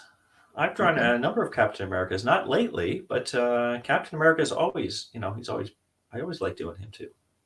Tim Guerrero. Electro, yeah. I did a couple of Electros, did a nice color one where he's, really getting zapped there, and he's hanging on to a couple of Transformer things. So, and so they're all Cap versus red. Yes, Alberto, is that the one in black and white? The horizontal one where they're fighting over the city? Was it that Alberto was a one? big Cap fan. That's why I asked about Cap. Yeah, because that's the one. I looked at that It is. a while ago and I went, wow, that was a really good drawing. You see something you've drawn like 10 years before and you go, yeah, it came out pretty well. Wow, I was pretty happy with that, which is funny because so often, people say, well, what's your favorite drawing? And I say the next one, because I'm always hoping the next one is going to be it, that's going to be my Mona Lisa, right? The next one. But, but at the same time, there's always growth. I mean, I've been now working professionally, starting at Marvel full time, and for now it's 41 years. My first, and I'd gone down to Marvel with no networking. I just showed up with my pages, and there was 3 days into it. I had been able to go see Rich Buckler at Red Circle, and when he was there at the time, from Archie Comics line of superheroes, and he put me to work right away doing finishing pencils on Mighty Crusaders pages, and like he had like half roughed in superhero pictures, and he says, or title to start on. yeah, well, he said, here, I got these, here like 5 pages. Just finish penciling the figures. Like, you can do this already. Like, I need somebody to do that. So I did that for 3 days, and then I got a call back from Ralph Macchio at Marvel saying, "I got a Daredevil fill-in. You want to do it?" I said, "I'll be right over." So that set the ball in motion, I tell you, and I was quite happy that I was less than a year out of university. And I'm working at Marvel full time. Bang, that was it. So, but then again, I thought I'm going to be drawing comics the rest of my life. But it's such a cyclical business, up and down and up and down. It didn't quite happen that way. However, I must say, I am working. I have just completed drawing, and this has been working like 4.5 years, like because I've been teaching half the time and drawing the other 4.5 years. A graphic novel with Keith Davidson, who's a writer here in Ottawa, and called Toby's War, and it's World War II, starts in World War II, and so it's like pseudo period historical, but of course it's fantasy at the same time, and we go through some time traveling and some monstery stuff and things like that to follow the story. Anyway, I won't give away too much. So that has to be completed, lettering and coloring and all that, which is not my job. But hopefully next year. Next up is, does anybody still remember Heavy Metal? Do I have any Daredevil pages? I might have a couple, but Daredevil's not on them. So, hey, you know what? We should answer some questions here about. Yeah, I see a lot of stuff for that. Yes, because I think there's going to be a few of them in here, and I know I think Larry asked the first question. He's like, "What's the Abbey Road rate?" For something like that. I think it was 11 by 17, but you had 4 characters and a lot of background on it. I mean, is that something that you even want to quote for something pre-OAX here, or should Larry take that email, your email address, and contact you after the show and just kind of work through something? Yeah, well, what I have, that would, because that's something I have to work out on my website. I have a commission rate page, which that'll be posted during the live comic art live show in a couple of weekends, so everybody can look at that then. Because ideally, I'll be doing drawings pre-commissioned for Orlando. But if you're not going to Orlando, it doesn't matter. I'm still going to be taking commissions in general, and I do have a bunch to complete now. But I'm able to get through those. I just finished a huge 4x8 foot Eternity. Well, that I'd like to see how that turned out. You can't even. That was a log. That was the log jam right there. I had to get that finished, and then now I've spread out into doing getting 4 going this week. So a couple other questions though. You had the 11 by 17 that was $350, and Ram asked about on the 11 by 17 would you do 2 figures because they're torn between Strange and Clea, as a for Yeah. instance? I mean, So I add for that, I add $100 to the for an cost extra for that. figure. So Yeah. So for that's 2 good to know. characters instead of 1, Mhm. yeah, it's so it's $450 instead of $350. So And when people are emailing yeah. you, they should probably let you know that, you know, this is from our show tonight, and mention OAX, so that you know the reference there for you know, Oh, delivering them absolutely. in person versus needing to pay for shipping or whatnot. Larry had a good question. Since you are in Canada, you wanted to make sure, are these rates in US versus Yes, they're Canadian? all US dollars. There we go. Yes, US dollars. That's how I work. And And I saw one other thing here too, that, you know, because Caesar mentioned wanting a hex from you, and then I saw Rick Welch said, "Splurge for color, Caesar. You won't be disappointed." I remember you telling me when we talked earlier, you do like doing color, but do you want to, like, not have a color as an option for anything that you're doing for the pre-OAX, or would it be something you might well, do you on a know, case-by-case basis with the people making their inquiries with you? it really depends how many I get, you know. Right. Well, then there you go. Because So we could tell people, if yeah, you were interested in color, when you send in your request to Jeff, you can say that you are, and Jeff will let you know whether or not he's going to be able to have the time to do it. Because one thing we should let you know is Jeff is going to actually he's going to be setting up at Comic Art Live, which is literally 2 weeks away now, and so he'll have a booth. You know, I know that he'll be taking a few commission opportunities there. Those obviously you don't have to be at OAX. He'll be able to complete those at home and mail them out to you, and he'll have a few other pre-done things that'll also be available during Comic Art Live. So Jeff, I wanted to thank you for that too, because we've always wanted more artist participation in our twice annual virtual show. So I think it's fantastic that you're going to be, you know, doing that with us this time around. part of my thinking here is I already have about 15 other commissions to do of various sizes and whatever. Mhm. Not that monster thing, but I have those, and those people have been waiting a while because I had to put a pause on commissions to get the graphic novel done. That was 204 pages. So, like, yes, got it done. And I have another story coming up before too long. It's not really a major deadline thing. And I have a potential huge announcement to make in terms of comics, but I have to wait till it's for sure. It's really announced. Because Yes. it's kind of like Bob with his movie, you know, it's sort of like, well, you know, let's wait and see. I don't like to count my chickens. So, but the idea for now is I'm just saying, let's run with these drawings because they're a little easier, and I know I can get them done in time for OAX. And I also don't want to have other people who've been waiting for a while to have to all of a sudden, like, what about me? You know, like, so, of course, you know, you're letting these people do that. So while I'm completing my list, I'm also going to be able to get these finished to bring with me down to Orlando. And otherwise, for the large color pieces, I absolutely, yes, I won't say no to that, but I can't promise I'll be able to get them done in time for there. And that would sort of be outside what you've shown tonight, and that would have to be something I can do, you know, probably just to mail it, or I can always arrange, like, I'm very likely going to go back to Heroes next year, and other conventions. Like if people are at other shows here and there, I'm very happy to bring them to a show. I love meeting the people who have bought commissions from me, and some I've known, you know, we've been corresponding for years and years, and all of a sudden there you are for real, you know. It's always, I love it. Just like tonight with me, Jeff. I mean, exactly. You didn't know I had long hair and looked like kind of like a hippie, but you know, you know, we're polar opposites in that. Yeah, regard. well, when COVID started, my wife Amanda, you know, I got one of these Con Air things, and she just buzzes me, you know. It's like, then she'll still say to me, like, tomorrow, oh, your hair is looking a bit long already, you know, like, bzz, you know, and then it looks like whatever she says. Pelt outside. She's taking care of you.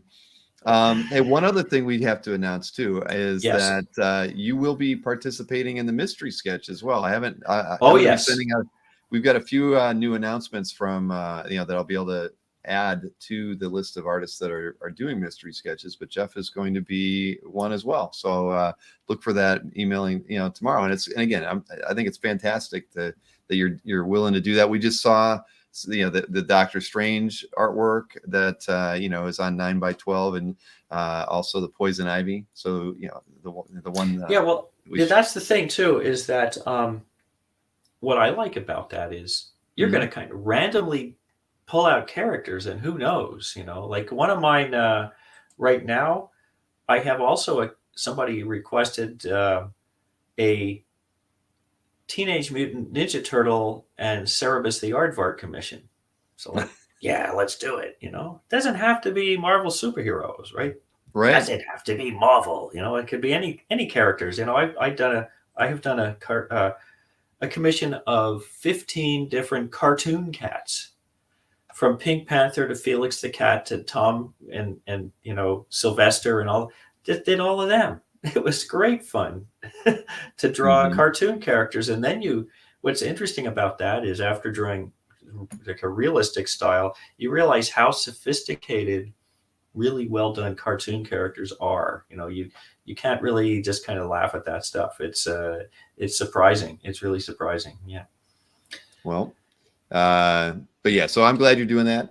Alberto says here, is there a way we can make sure we get artists that we didn't get mystery sketches from last year? So I don't know, but I imagine you kept track. We work with reps and agents and things. I actually highlighted that. I figured I'd address that when we were done, because I don't have a good answer for that one, but I can song and dance my way through it.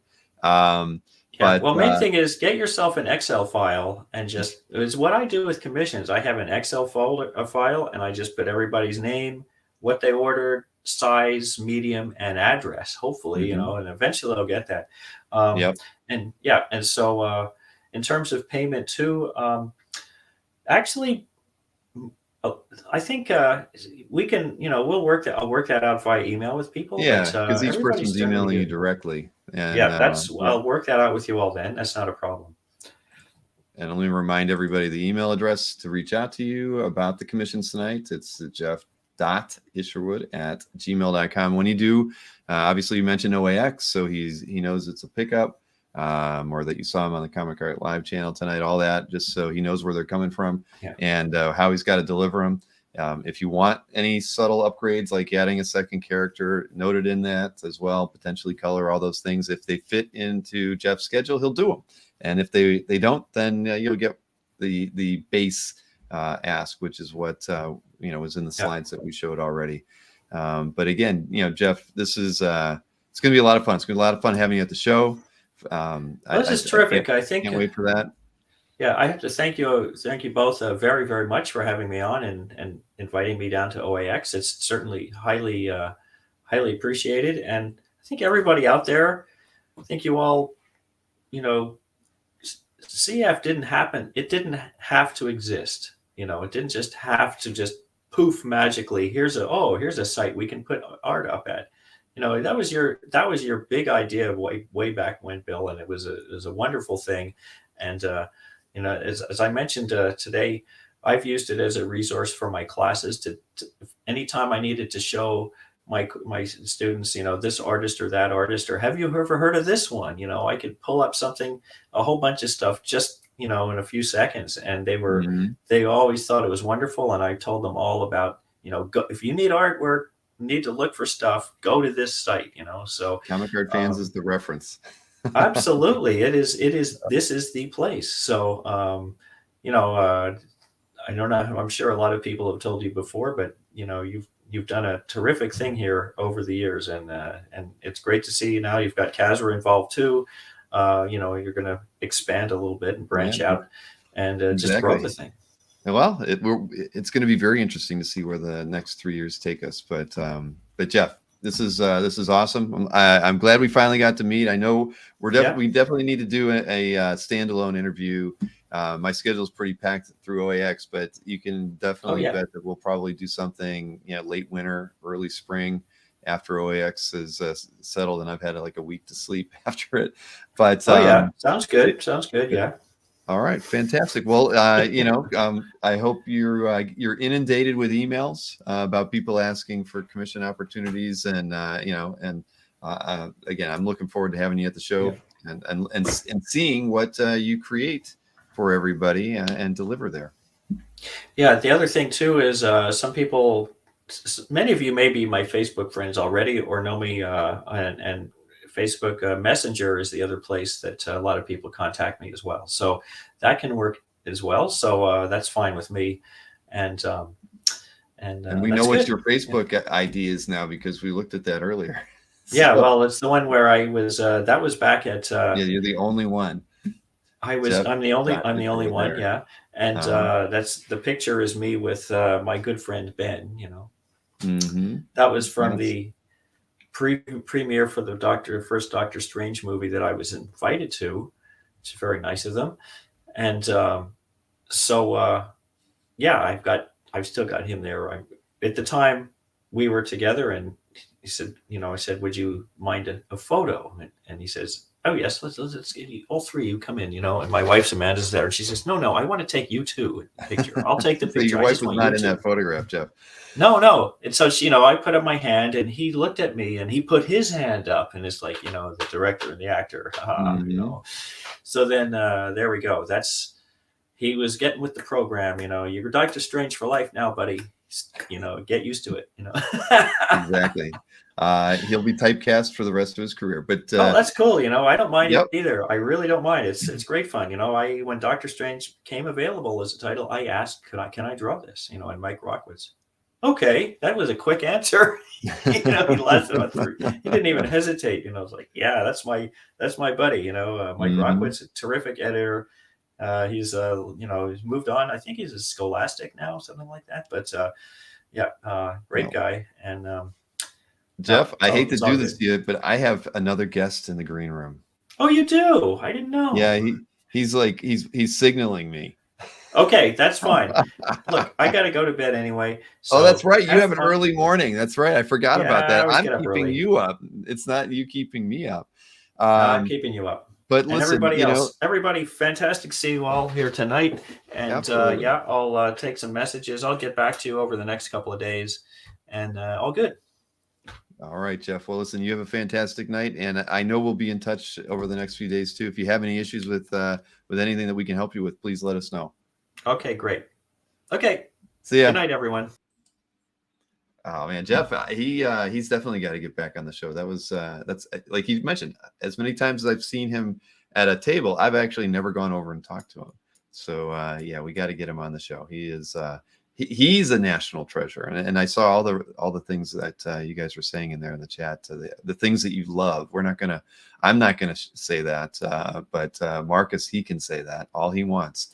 All right, well, next guest is not an artist, but he's a regular here on the show already. James Seagull. Hold on, let's set the record straight. I was waving to my wife. I wasn't signaling you to kick a historic artist off your freaking show, What? Ben. Well, so we had don't blame me, audience. I get it. Well, we had a time limit, Jeff. I know. I think clearly, I think Jeff could do the whole talk show without me. He's got a lot to say. I mean, I want to get him back on because shoot, whether it's learning about who the kids he's teaching or who's taught him, I think he could probably fill a 3-hour show with me. I'm gonna in the future just be the random guy in the green room that you just use to do your transition. Oh yeah, there's a guy waving at me in the green room. I gotta go. Yep. But I'll keep this one fast. First. Well, we're going to go unboxing. We're going to do quick November calf theme, and then I'm going to get the hell off this channel. Right, Jerry. Wow, I thought it was a superstar backstage. Yep. No. Hey, I got to keep the show moving along, or I can be here for 1 o'clock in the morning. Now, there was 2 reasons why James is here tonight. One, he has an unboxing of his own to do, and 2, we needed to tell you guys what the sketchbook theme was going to be for next month as well. Yep. Show your guns again, Bill. So I've got there you go. That's the guns. Well, yeah. No, I was gonna actually come on. So what's up, Big Willie Cox? But there we go. Wait, see, I've been lifting a little bit, just a little. Good. I don't think I can beat you at arm wrestling though. Just have fish tag in for you. I can't beat that guy. Exactly. He's got stand-in. He's got wiry wrists or something. All right. Well, I actually, while I was listening, I unboxed most of it. Oh, good. Here, well, let's put you. We're gonna go fast. So I have not seen this. It just arrived today, and I've been waiting to unbox it. So we're gonna go. So I did a Mannix commission when Jiggy had the Mannix drop. Yeah. And he had a number of characters, and what I asked him was for X-Men. Shocker, right? And I originally wanted to do a X-Men fighting a Sentinel. You know that classic scene. Oh, yeah. I think there's an Iron Studios statue of X-Men fighting a Sentinel. And then I looked on CAF, and I'm like, well, shit, there's already an X-Men fighting a Sentinel on CAF. I can't have the same thing, right? Mm-hmm. So I was like, well, can you do a recreation of Jim Lee's X-Men 1, right? Why not? Mm-hmm. And Jiggy, of course, Jiggy's a salesman, and I don't give him, I give him full props for that. I'm a salesman too. He goes, well, Mannix, yeah, right, said the only way to do it right is, if we kind of replicate Jim Lee's 4 covers with 4 different commissions. So let's see what it looks like. This is a Mannix commission of Jim Lee's X-Men 1 across 4 commissions for A4 panels. So we're going to do each panel one at a time. Ooh. He draws a great beast, doesn't he, Dan? That is awesome. Here's the thing that's tough. The colors are fantastic. All right. And you can tell your room isn't brightly lit, so it's we're only getting Oh, and by the way, Jiggy packs really well. He does. Yeah. Yeah. So I know it's coming from across the ocean, and I just want to be so careful, but fast. Don't tear anything. That's his Colossus cracks me up every time. Yeah. Rogue's not too bad there too. Look at that. They're all great. All right. We haven't gotten to the Cyclops yet. The most important character. Yeah. Most important. Okay. Yeah, the chat is excited. Oh, there you go. Oh, yeah. This is right before Wolverine cut his head off, probably. Look at that. That's awesome. Wow. That's gorgeous. And it's edge to edge. Okay, last one. Be careful, be careful, be careful.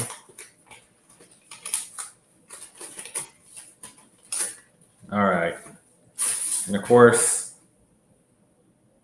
Magneto. Yeah.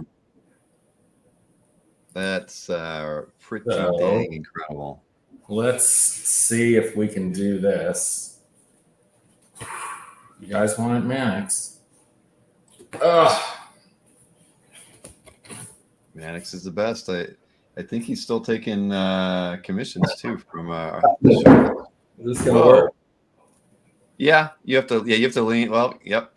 There we go. Look at that. Oh my goodness. Now you're gonna frame that, right? Absolutely. Good. Oh. All right, we're gonna do 2 at a time. And then we're gonna go. Wow. Yeah, you chose wisely. Oh man, I originally it was designed to be one and done, but I don't think it's gonna be one and done. Somebody's got to show that to Jim Lee. Yeah. And I always like, he's come on the show and he had some cool art pieces. I wasn't, I don't do much commissions at all. And then I would visit at McHale and I actually saw these things in person, and it was the colors that got me. Right. Because they're hard to represent on CAF. So. Very true. All right. He's a master of that. No, wait a minute. I got something to open. What? Wait, hey, real quick, while you're opening it, do your November CAF themes suggestions in the chat. That way I'll start writing them down, and then we can pop out the quiz, and then I can get Snorek on here before. Tentacles has already been done. Yeah. Huh? I said Tentacles has already been done. Yeah. So let's start looking. I just, Chris is probably about 3 beers into a 6-pack, so we want to get them all in 4. Chris and I have been getting through things pretty quickly of late, I think. Now, this is November. from this was sent to me by Anthony. Yes, Anthony. I don't remember asking for anything from Anthony or paying him for anything. Is it a stat? It very well could be a stat. If it's a stat, that would be the most insane thing ever. Then I don't know what to say. But okay. Let's hope it's not a stat. That would be totally bizarre. All right, what do we got here?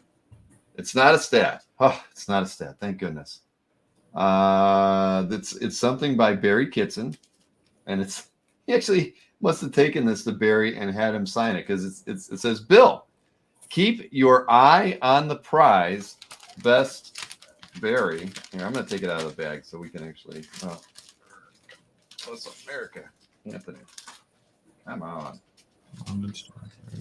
Here we go.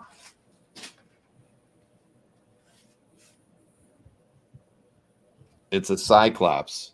Keep your eye on the prize, Bill. Look at that. There we have it. It's a motivational poster. Exactly. I should hang that right up on the wall above my monitor. Thank you. Thank you, Anthony, and thank you, Barry Kitson. This is like on. It's not on vellum. It's that heavier, translucent paper. Interesting. Or is it paper? It almost feels like it's a plastic. But at any rate, I don't know what it was used for. But Anthony, he's always thinking about his favorite dueling dealer moderator, I guess, and has sent me that. Yeah, he's just trying to make it so that you rig the coin flip so he goes first. Yeah. Did I get free shipping? I did get free shipping because I didn't pay for this. So thank you, Anthony. I don't know. He's probably not watching tonight. November theme could be Mannix. There you go. There's a thought from Kazra. Yeah. I got it. I like sidekick. I'm gonna put that on there too. Movies, teams. I like sidekicks just because I got a really cool piece on the way. Dad's Alf. Button Comics Forum. There's an Alf page on Heritage this week, believe it or not. When I was going through looking at art to pick for Heritage, there was I think it was a title page from Alf. So for those of you who are Alf fans, Heritage is your place to go if you want to score, a really nice splash page, title page from Alf. I forget who the artist was on it though. It wasn't Milgram. It was somebody, one of those artists from that era.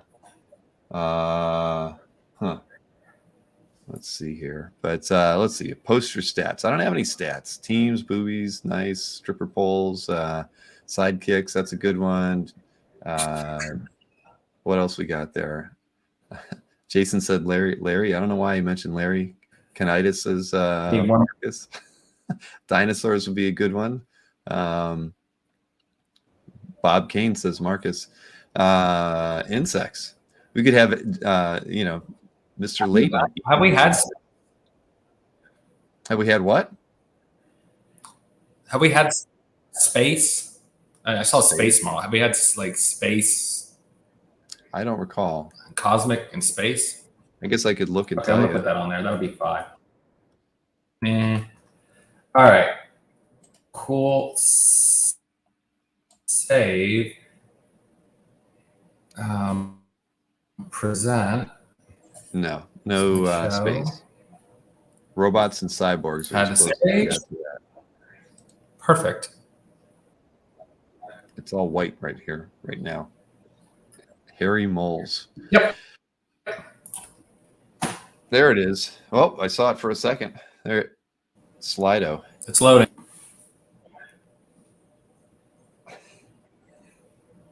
Oranga versus Mannix. Well, they get to throw it down together in OAX at the end of January, everybody. All right. So you know how this one works. QR code, go to slido.com. I did something a little bit different on this one. This is ranked choice voting. So you actually rank the topics 1 through 5. That way, 2 or 3 people. So then it's weighted. So everything's kind of weighted at that point. Okay. Well, that's how, when we do Infected by Art and we do the jurying, we use weighted voting as well. So when you tell the jurors, pick your top 5 in the order that you like them, and then you score them appropriately. And that, because it just isn't fair otherwise on voting. So this you're making things more fair, James. I know. I mean, I'm just learning this program as we go. So let's see. I'm ready to open this thing in on my phone here in Chrome. Is there a Q&A? Yes. Threesomes at OA X. You don't even have to ask. All right. So everybody's scanning their QR code. Let's get this thing figured out.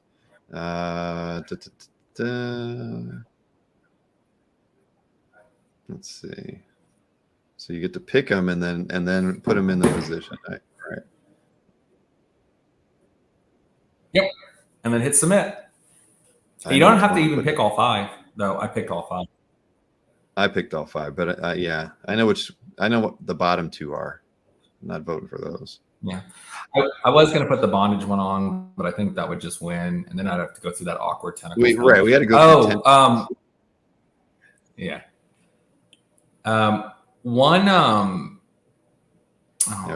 cast my vote. Okay. One thing I was going to say, this month has been real busy for work, and I haven't really reached out for panelists. So if for you guys listening, if you want to jump on the show, just hit me up. I'd love, for some new blood. If Southern Comic Geek is watching, I love his accent. So I'm volunteering you if you want to hit me up to be on the panel. Just to kind of pick, we have a good time, we have fun, and I always try to think of some creative things to add within the show. So yeah, reach out, man. And especially if you've always wanted to try to be, go on Bill's YouTube. This is an easy gateway drug to Bill's YouTube, because there's a whole panel of us and we're joking around, and so. And once you get a taste, you always want to come back. I can tell you that. You become a superstar. All right, so what do we got? 22. That's pretty good. The show is. Let me see here. I've got my calendar. The next sketchbook show is on the 6th. So Monday, November 6th. Perfect.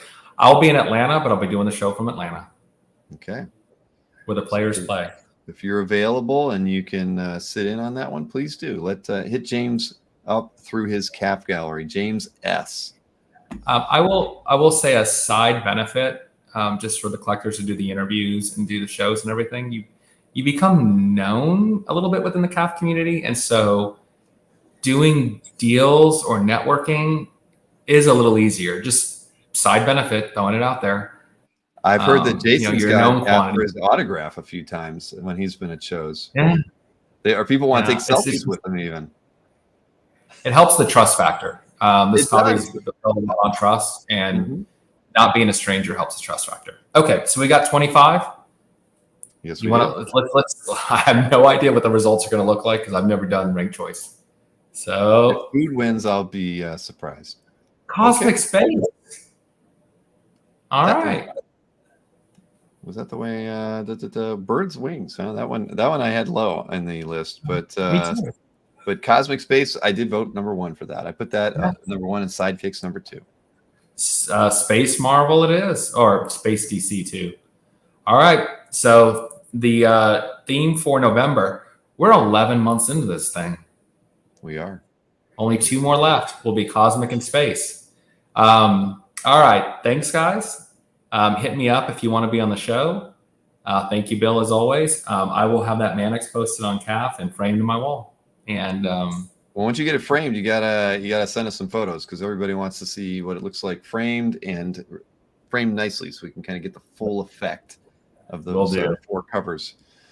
All right, James. Well, thank you as always. You enjoy the rest of your evening, and I'm surprised. This is usually when you're working out. So I mean that you took time off. Again, let's get that thing off there. We'll just compare one last time so we can see who's got the biggest gun. Okay. Come on. Look right but there. You're getting I cut my sleeves off. There we go. Okay. I got a ways to go. I got a long ways to go. You got to put 2 of mine. You got to put 2 of mine together. Now, I have been nursing a bicep injury though, so. We'll see. I can catch up in the next few weeks then. All right. I'll catch you next week. Have a good night, Seagull. Yep. Big Willie Cox. You got that right. All right. See you later, man. All right. Yes, there we go. There's your Q&A for you. Let's see. So there are a couple things before we move along. I saw Jill mention this earlier in the chat that yes, indeed, the word got out earlier today that that artist Steve Irwin has passed. Paul Kupperberg made the announcement. I think a few other creators did as well. Steve, pretty prolific in the 80s and 90s. I mean, I'm sure a lot of people have seen his work before. Creator of Checkmate, Blackthorn, and a few other characters that are out there. And I kind of went through Steve's page on the site. Colin, he's always quick. He actually, we're almost as good as Wikipedia as far as like being able to note when a creator has passed, which definitely sucks. And I saw Modern Mythology had posted earlier a statement as well. I mean, a lot of creators remember Steve Irwin, and a lot of collectors too. He's got about 250 pieces on CAF, and again, a very, very, very solid artist. Like there was some pinups in there that I liked. Let's see what else I got here.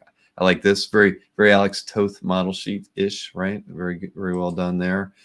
This piece I liked, all pencil. I mean, Zach couldn't do it any better, right? Irwin was definitely a solid artist, and he's going to be missed by a lot of his friends, family, collectors, and we definitely extend our condolences to Steve's family. And here's a Checkmate cover in Michael Baer's CAF gallery. So I mean, look at them; it's fantastic. Michael inked that one, so very, very nice. And yeah, it makes me, it's funny because again, he did a lot of work in the 80s on some independent titles and things. So I remember him from that period too. But somebody who can't say that I've seen a lot of his work out there available. But I mean now we're not going to get to see any. But I know that Modern Mythology was selling some of his originals for him and was going out to some shows with him. So my condolences to everybody who loved him as a creator. Oh boy. So let me think here. We might as well hit the schedule here before I get too far astray, and did make some updates to the schedule.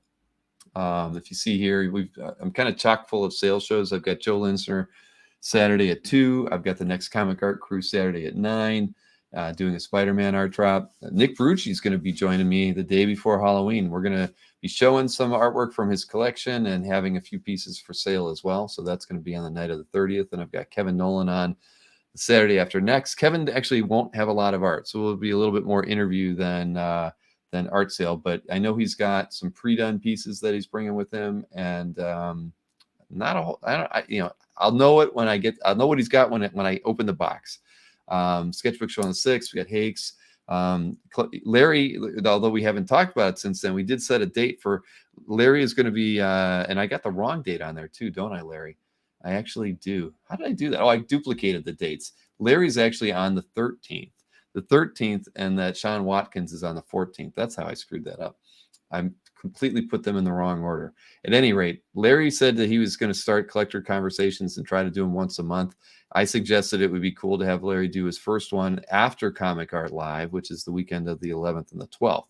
So, because that way that'll give him something to talk about, and, having a whole weekend of Comic Art Live, and they can talk about what they picked up or what they sold, and also, the success or failure of Comic Art Live number 8. So that'll be on the 13th, not the 6th there. And then Sean Watkins from Athenium Comic Art will be joining me on the 14th. Again, date poorly placed there and incorrect, but that's when it'll be. Then as far as Comic Art Live goes, you can see I've gotten several of the panels already worked out. Koi Pham is going to be joining me on the day that the show kicks off. He'll be at 4 p.m. Ben Stenbeck will be at 5. I've actually have somebody on at 7 that day that I can't announce yet, so it's not showing up here, but they're going to be somebody that a lot of people are going to want to tune into, and it will be an art sale panel as well. And then I'll have Next Comic Art on for the 9 o'clock show on Saturday night, as always. And I didn't list it on here, but on the 10th, of course, we do the mystery sketch show. So as our kickoff, that's Friday before the show at 9 o'clock from 9 until 11. Usually I'm joined by several of the artists who are doing mystery sketches, and we hang out and watch them draw. Then Sunday gets kicked off with Anthony, as always, at noon, Paulo Rivera at 1, Howard Chaykin, and potentially Mark Wade will be on at 2 o'clock. We've got Mike Allred coming on as well at 6 o'clock. We'll be doing a small art sale with him as part of that panel. That should be fun. Then we have Fred Hembeck the Saturday after that, a Berkey Makeoffer on the Monday after that. And yeah, pretty packed month of November once I get the dang dates right properly on there. But is what it is. It's going to be very busy, but I'm gonna leave most of the rest of the schedule open because Kazra and I have so much work to do with OAX now that we know it literally is three months away from today. I'd rather have as many nights off as I can leading up to that. I don't know. Apparently I missed a lot in the chat. Maybe Kazra was taking notes. Wasn't there? Yes, you saw the Mike Berkey. Yeah, we had to move it, Alberto, because originally it was going to be like next Monday, and we just never were able to kind of get on the same page for that. So that's why it moved to November after Comic Art Live. There we go. So a couple things as well about OAX. When does that's a good question. When does the mystery sketch close? We can answer a couple of those questions. Mystery sketch is going to close on the 10th. So the day before Comic Art Live launches, most likely around noon on that Friday. I'll close the mystery sketches and that'll be it. So you guys have 2 weeks to still buy those. They're 200 plus shipping, so 225. I don't know where exactly we're at sales wise, somewhere around 55, 60 right now. So we have a ways to go to catch up to where we were last year, but we have 2 more weeks to get there. Now we've added Jeff. I can tell you that tomorrow I'll make an announcement where we've added another artist that everybody knows that has been in the chat once or twice in the past. They're going to be a part of the mystery sketch as well. So, and if you were paying attention, I added all of Tatiana's artists that are participating into the email last week. We had her listed as TBD when we first opened up the sales on that. So we've got 5 or 6 of her artists as part of that mystery sketch as well. And I know I saw some other questions in there. What was it? Yeah, one was Alberto asking about, is there a way to make sure we get artists that we didn't get? I mean, it's pretty impossible just because of the way we work with 5 reps now and some standalone artists that aren't repped. So being able to guarantee that, the best I can do is suggest it to the reps that when the assignments are being dished out that they try, but the likelihood that we can ever be really good at that probably isn't possible, but we'll always try. Marcus said, but aren't there already enough? Yeah, but Alberto does do a few orders. Sorry, I'm getting pinged on my email over there. But yeah, so that's where things are at with the mystery sketch. We got 2 weeks left to go on it. A little bit of room there to add a lot more. I'd like to more than double that. My goal this time around was to hit around 150. That'd be more than we had last time. And I think that that would be a really good number for us to hit overall to ensure that the artists stay busy. $200 for a 9x12. I mean, if anybody's been paying attention to Facebook and where the con circuit 9x12 sketches are at anymore, $200 is a wonderful deal. And as everybody knows, the artists tend to do a little bit extra on the pieces that they do for Comic Art Live because they love what we do here. They love CAF, and they want to make sure that all of you are very happy. So support the mystery sketch as best and as you can, and as often as you can. We as a family always buy 4 or 5, and I know that without question we will buy 4 or 5 again this time around. And for those of you who don't know how to get to where you can buy the mystery sketch, might as well just show you. You can go over to the main Comic Art Live page, and right on there, mystery sketch opportunity. Click here for more information.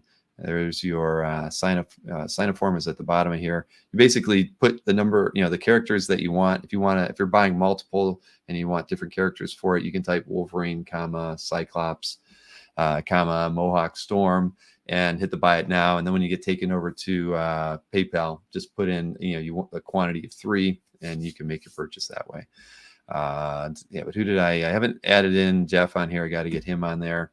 TD Art Gallery. Sonia got added to that, Jason Krager, and many others, including Nir Levy as well, one of Kazra and my favorite artists over at TD Art Gallery. But yeah, it's a good list here. I think Brian Thies got added from Splash Page last week as well, since the last email that went out. So, and somehow Marco Galli's name is floating over here. Needs to get moved. But I'll fix that in the programming later.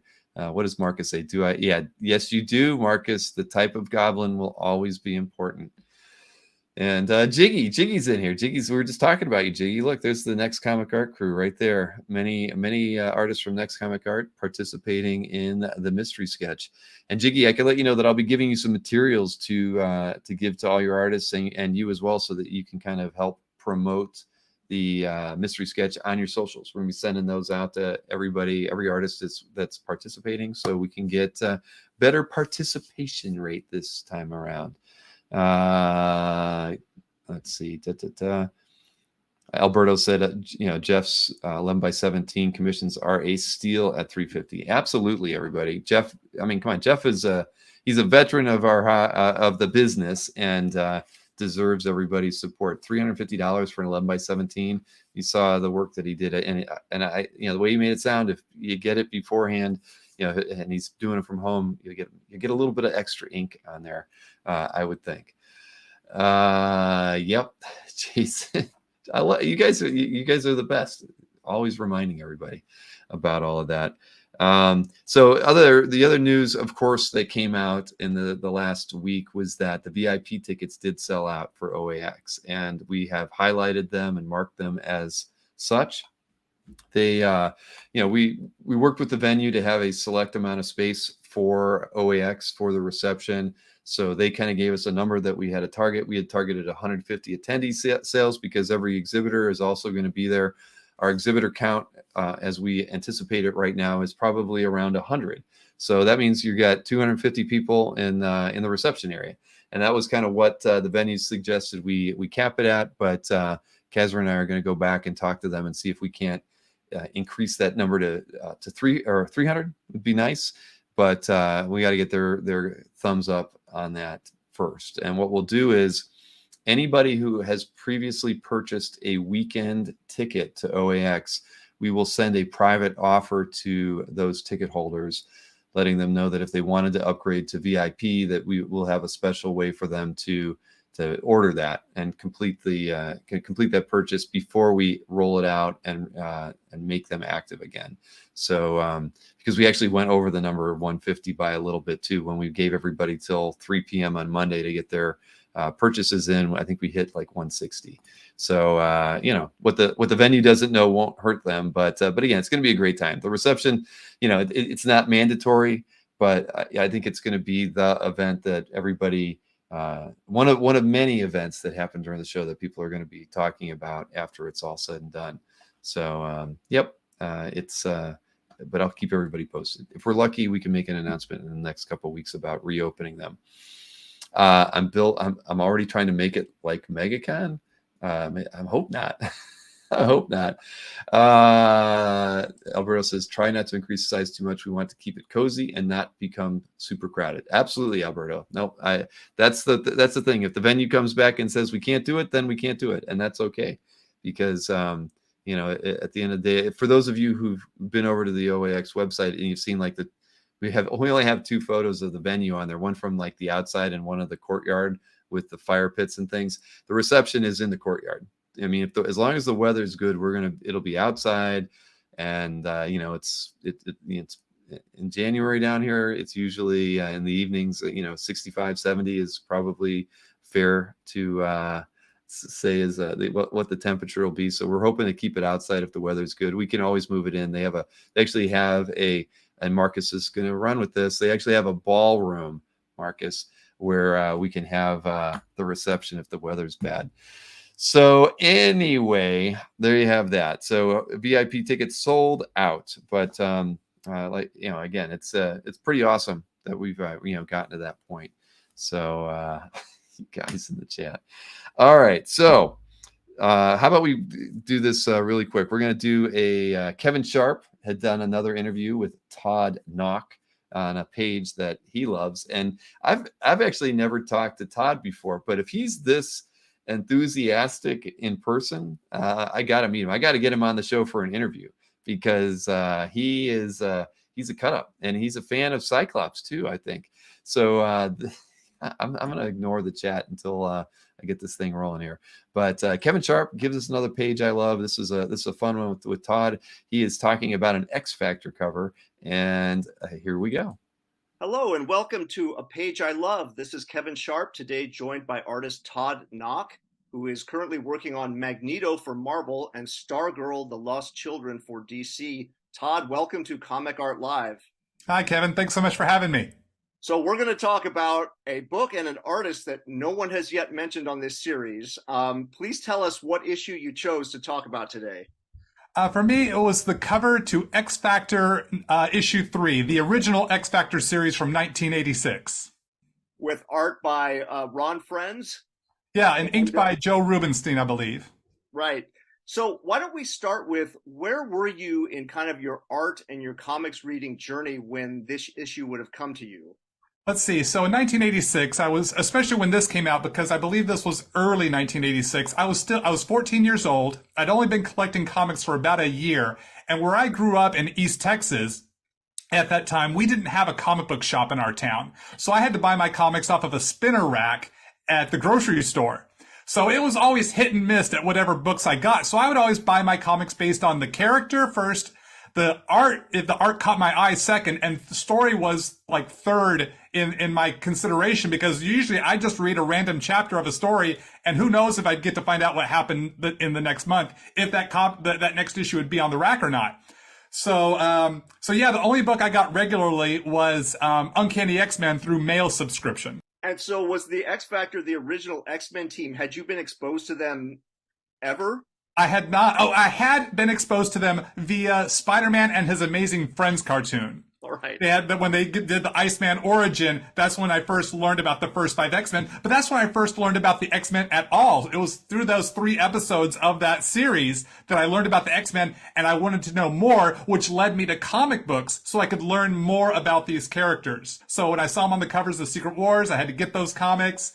Then that's like cut out the coupon, subscribe to X-Men, and then I was getting that monthly, and I really started to get to know the Marvel Universe. But any other comics I would buy when I was go to the grocery shopping with my mom, I'd go to the spinner rack. What looked cool? Oh, this issue of ROM, this issue of Power Man and Iron Fist. And then there was the day that I came in and I saw this comic. I missed X Factor issues 1 and 2. They had already been sold the previous months. So the first issue I see is this issue of X Factor number 3. As a kid, you see this cover, and what elements jump out to you? The first thing that strikes me is Cyclops. My laser eye guy, as I had known him prior to reading X-Men. So I see Cyclops, I'm like, Cyclops? What is he doing here? Because in getting my X-Men comics through the mail-in subscription, it'd always be a month later than it would be arriving on the stand. So it was a very tight window between when that issue came. I received that X-Men 201 when he left the X-Men after Storm beat him for leadership. And this issue, this series starting, and I missed issues 1 and 2. So I see this, and it's like, Cyclops is here.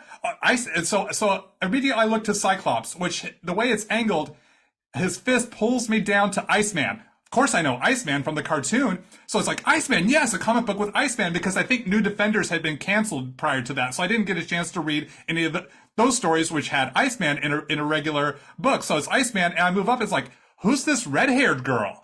I don't recognize her because Jean Grey had been dead, and I didn't know who Jean Grey was or who Phoenix was, because there's kind of a mention of it with Rachel Summers in the X-Men comics I was reading, but I still wasn't, as a 14-year-old, I wasn't putting that part of the story together just yet. I didn't have enough context. So I move up, it's like, who's the red-haired girl? Oh, Angel. I recognize him from those Amazing Spider-Man episodes when they did the X-Men origin. So it pulled my eye up through that, and it's like that, which led up to the robots with the laser shooting the lasers in the foreground there, which pulled me to them. It's like, oh, who are these robots? They're blasting at these X-Men guys. Are they X Factor? What does X Factor mean? I don't know what this word means. So these lasers pulled me back to Cyclops. It's like, okay, I'm back to Cyclops. Wait, who's this weird pink alien guy? I don't know who that is. I wonder what he's all about. And this Mummy Man. Who's Mummy Man? wow, I didn't know Marvel had a Mummy Man. That's exciting. I want to. So it pulls my eye through this way, and from Mummy Man pulls me to the edge of the paper to open the comic. It's like this was the first time a comic had me going, what is the story here? I want to know the story so bad. And it was an immediate purchase. Didn't look at any other comic. Saw this one on the shelf first, grabbed it. This is my must buy on this trip. What elements just jump out to you off this cover from a pro perspective? I didn't realize what I was noticing then as a kid. It wasn't until I pulled this cover up and showed it to my wife and kind of walked her through my experience as a kid as I walked through. It's like, oh, this kind of spiral pattern from the recognizable character in the center, pulling up to Angel, around to the bad guys, then pulling us back to the group. It's like the eye just can't help but circle there. It's just a really nice graphic element that really keeps the eye moving through the page, but never getting stuck in one place. It's always, something is always leading me to the next thing. And also I love that kind of low shot where you have the big, like you're almost like I've fallen down and I'm getting up in this crazy battle scene, and so I'm right next to these bad guys, and I'm getting up and I'm seeing X Factor coming to my rescue. I love that sort of storytelling moment where I feel like I'm inside of it and I'm in peril. You know, I'm right there next to that big bad guy's boot. I could get stomped on, but there's Cyclops and Mummy Man and his crew to rescue me. I love that sort of feeling there and the depth of the bad guys to the heroes to the back buildings in the background. And more bad guys further in the background, so we feel like we're surrounded. Todd, as a last question here, I have to put you on the spot because this is a controversial topic on the Comic Art Fans channel. Where do you stand on Cyclops as an X-Men in general, X-Men leader? Cool or not cool? I think Cyclops is too complex to put into a cool or not cool thing. As a flawed human, there are times when we are cool and there are times where we are uncool. Lately, he seems to have been having more uncool moments, but as a kid, especially from my times with him in the 80s, though he did some pretty uncool stuff, especially to Madeline, but, you know, that was a whole messed up situation, you know? You got Mr. Sinister messing with you, taking your true love, making a clone of her. I mean, I'm thankful I don't have to live these people's lives. The troubles I have, I would not trade for a mutant's life. So, you know, he's got his cool moments, he's got his uncool moments, but I think he's just too complicated for me to put into one camp or another. I think about the fun moments I had with him, reading him in the 80s and 90s, so I kind of put him in, he's a character, I think he's cool, but I think he's got a lot of flaws. Thank you for walking us through this cover, Todd. And everybody who's watching, check out Magneto from Marvel and Stargirl, The Lost Children from DC. Thanks again, Todd. Thank you, Kevin.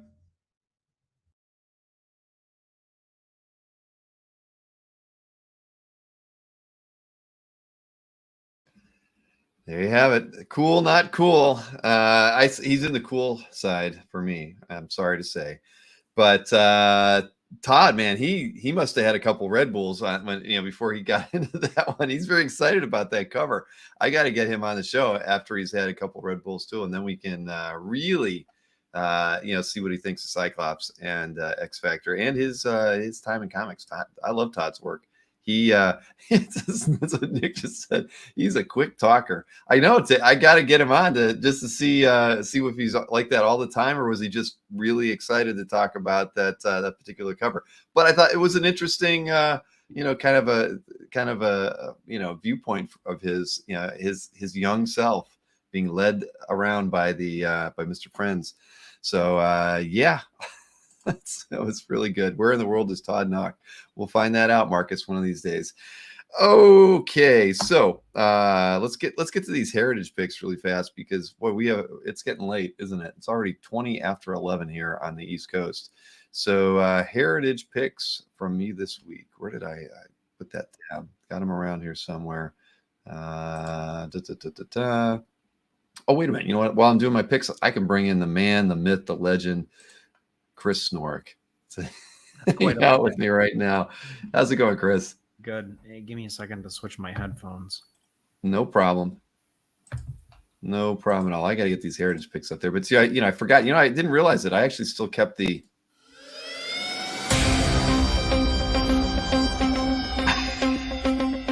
That's the intro song for Chris Snork, for those of you who didn't know. All right, there he is. So let's see here. Heritage picks for the week. What do I got? I've got a few things here. I thought these were nice. I think these are a pair of Frazetta prelims. I mean, come on. And they were at like $2 earlier when I pulled this page up initially, and now they're at 523. So I don't know what the size are on these pieces. Probably not too large. Image area 11x8. That seems too big for typical sketches like these. But if they're really that large, then that's cool. Yeah.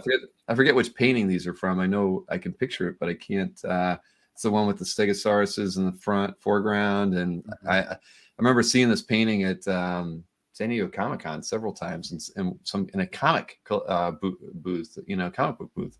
So yeah, these are good. These are great. Both signed by Frazetta, and I think they'll do rather well if they're really 8.5 by 11. That's crazy. Yeah, that's big. Not normal.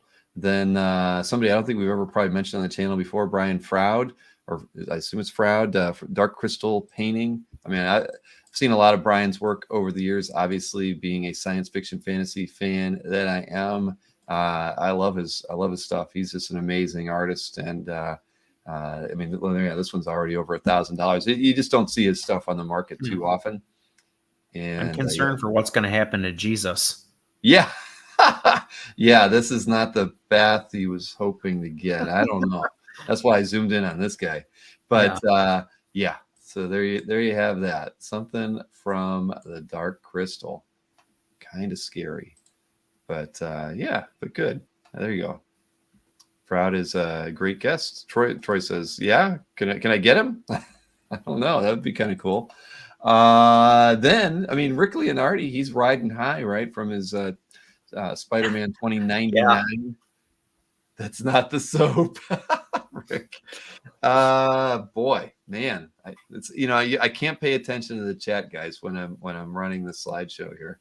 But so I'll have to rely on Chris to point out any of the witty. I will do that. Comments we might get. So, anyways, Rick Leonardi, Al Williamson, 2 pages from Spider-Man 2099, 25. Again, everybody's in love with it, with his work now. I mean, Rick's always awesome. Williamson inks on it, even better. I love this first page. I mean, it's cool to get to, but this one I just love. I love the inking on this one in particular. The first panel is amazing. This inset second panel, awesome. There's great camera work on this page, on these pages. Definitely in both panels. Mm-hmm. But yeah, no, this is fantastic. Yeah, I mean, I really, really, really like this first page on the left. I would like that. Then this one, I don't know who the artist Jason Chalker is, but a pimping R2D2. I couldn't pass it up. Come on, somebody's got to buy this thing. I know he's not R2. Exactly. There's so many Star Wars fans in the audience. Look at this. I have to. This better have been a commission because there's no way Lucas commissioned this thing in any way. Pimp Daddy R2D2. The leopard lined accessory door there is killing me. Yes. God. I mean, every time. Yeah, I just started laughing when I saw this thing.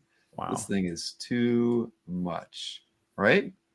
Yeah, it is. But there you have it. And it's only at $52 right now. So get in while the getting's good on that one. Then this one I knew, James and Jason and several other X fans would be interested in. A Kerry Gamble, Dan Green, Uncanny X-Men 223 page. Kerry Gamble, I mean, how many issues of X-Men did he do? I'm not sure. It wasn't many. No. So, and I love Gamble's work. And here you get it with Dan Green inks, early Uncanny 223. It doesn't matter who's on it, because I'm not even sure, because it's been so long. I was going to say, who is on it? It looks like it's, she says Alex, so I guess that could be Havoc. Yeah. Well, I don't know. Oh, Maddie. Okay. Well, maybe that's Madeline. I don't know. Jason D'Ambrosio page then. Yeah.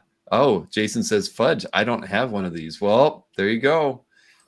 We know you want you to be saving your money for OAX, Jason, but this one might make your list. Oh, he says it's Polaris. Is it Polaris? Okay. Then next, I've got this Mike Collins. I'm not even familiar with Mike Collins' work, but the Barretto inks on this Justice League page. I love the layout on this thing, and the heavy inks from Barretto is really, really, really solid. I love the, You don't see much of his work. I mean, this is honestly maybe the only title I know him from. Really? Yeah, because I'm not familiar with his work at all, and probably that explains it. If he only did this and was DC. I can't guarantee that, but this is when you said his name, I was like, oh, is this Justice League Quarterly? So there you go. But look at that. I love this panel here. The silhouette, this screaming. I mean, this is really nice stuff. And Barretto Inks definitely is making it better, but the penciling is pretty solid. The composition's great. Definitely. Figure work's great. Cool panels. Yeah. I mean, I like this. So you get it's consecutive pages, 23 and 24 from Justice League Quarterly 14. So very nice. And there's a Havoc in here too, apparently. Let's see here. I highlighted this one because it's George Pratt, and I know that Kazra is a fan of George Pratt. We had George Pratt here at the house not 2 weekends ago. He was hanging out. I should have took some pictures. We didn't. Oh, no, we do have a picture of George Pratt. It was his birthday when he was here. Kazra baked him a cake. I got to show that. I guess I'll have to save that for next week. But anyways, George Pratt, Batman.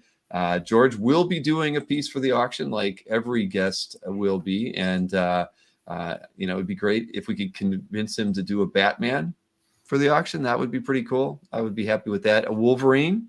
Enemy yeah, exactly. I mean, there's a lot of things that Pratt could do that we'd all be happy for. But again, this is nice to see. I didn't check the size on it, but it doesn't matter. I mean, I'm going to check on it now. What do we got? 9 by 12. I mean, come on. Fantastic piece. Look great on the wall. Then I've actually picked 2 consecutive things by the same artist because I wasn't familiar with them. But holy, I won't say any bad words here. But this guy, what is this? I don't even know how to pronounce his name. Raulo Caceres? Raulo Caceres. It says Captain Swing and the Electrical Pirates of Cindery Island, #2, complete story. But wait, you got to see this stuff. Look at this. This guy is insane. Look at this page. I don't know what the hell this is from, but this guy is unfreaking believable. Look at this. Chris, this is like some of the best pencils and art I've stumbled upon. This is all him. Pencils. Yeah, I don't look at this. Look at this. I was floored when I came across this.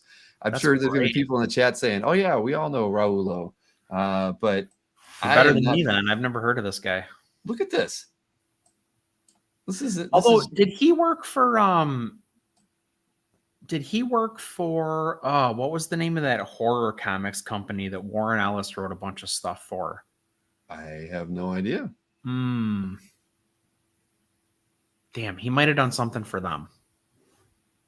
Well, this is just crazy. Whatever it is, whatever it was for, he's wild. Because then I picked this one too. This was like a wraparound cover that just, again, I mean, what the heck,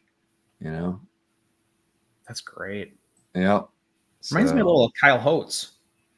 Yeah. Now that you say that, sure. He definitely has kind of an inking style like Kyle's. So yeah, don't know what it is, but I love it. Very cool. Avatar Press, Nick Brucci just said. There we go. Yep. And then the last piece I picked was Google it furtively. I love Cowan and Sienkiewicz, and so here was a Wolverine page with Wolvie in it too. So I was like, oh, this is good. I mean, end of the day, these are 2 guys that work really, really well together, and just a nice example of their collaboration. Priced at $115 so far. Very cool. Yeah, there you go. Couple of old school Wolverine solo title villains here too. That's cool. Very, very true. Pop Rap Art said first thoughts commission him for a Godzilla piece. Yeah, that guy. Yeah, he would probably do one hell of a Godzilla illustration. I mean, because when I first saw it as a thumbnail, I thought it was Bastion, right? Because of the subject matter and sort of the complexity. And then when you went into it, no, I mean, he's definitely, you could say that the subject matter is kind of Bastion, but at the end of the day, yeah, distinctly different style. So yeah, there you have that. Now, I know Nick's got an interesting show planned for everybody tomorrow on the EXP channel, 7 p.m. The original art experience with Mr. Nick Barucci. I don't know if he has any special guests hanging out with him this week, but he does fine solo. And we've got a preview of what he's bringing to sell tomorrow. You can see him on YouTube, Facebook, Twitch, and probably other ways that I'm not even familiar with these days. But he's got, he's grown his channel very well with his team of different people streaming. I think he's over around 2,500 or more subscribers now. Nick, you guys have done very well in the last year. I mean, good things happen when you're consistent at it. Twitter, oh, that's right, Twitter as well. So, all right, well, let's take a look at what Nick is bringing tomorrow to the EXP, 7 o'clock. Everybody, this Friday, there's going to be no tricks, all treats. Friday, October 27th, 7 p.m. Eastern, 4 p.m. Pacific. Amy shook her head. I got it right without stuttering. And she's shaking her head again. And pretty soon, if I keep saying that, she's going to want to kill me. So let's move on to the art.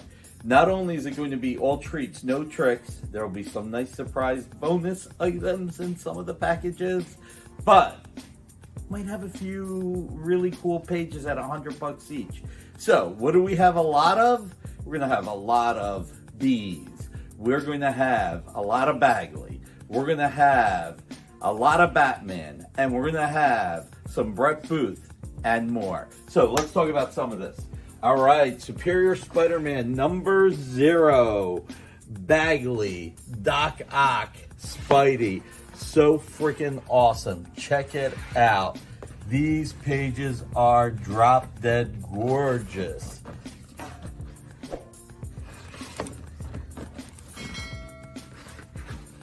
Boy, look at this one. This one rocks. Check out Batman from Detective 642 with Scarface. Beautiful Jim Aparo. Then we're going to go back to Bagley. I wonder if I'll have any of these at $100. I don't know. We'll see. I might, Rabbit. I might. Maybe I'll have like one of them at $200 and throw in a third one. I don't know. Amy, what do you think? Should we do that?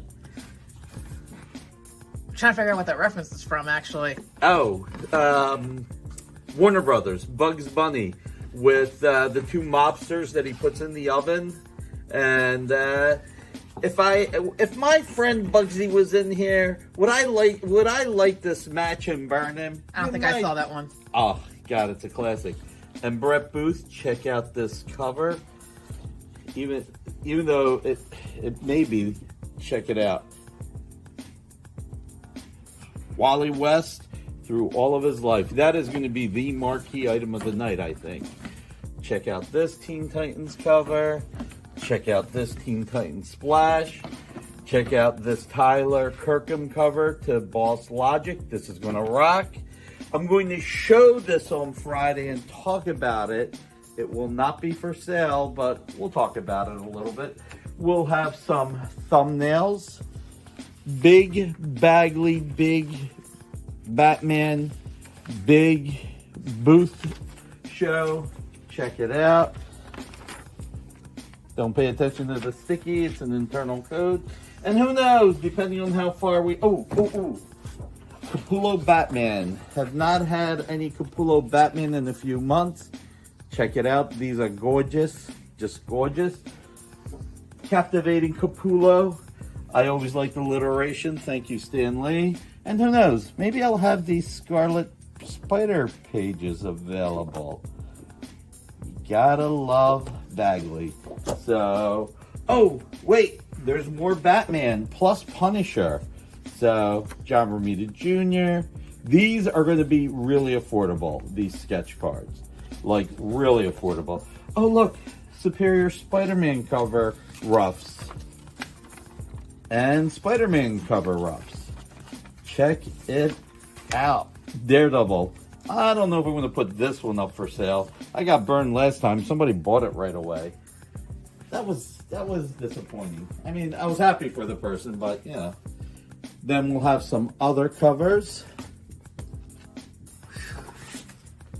Plus a commission.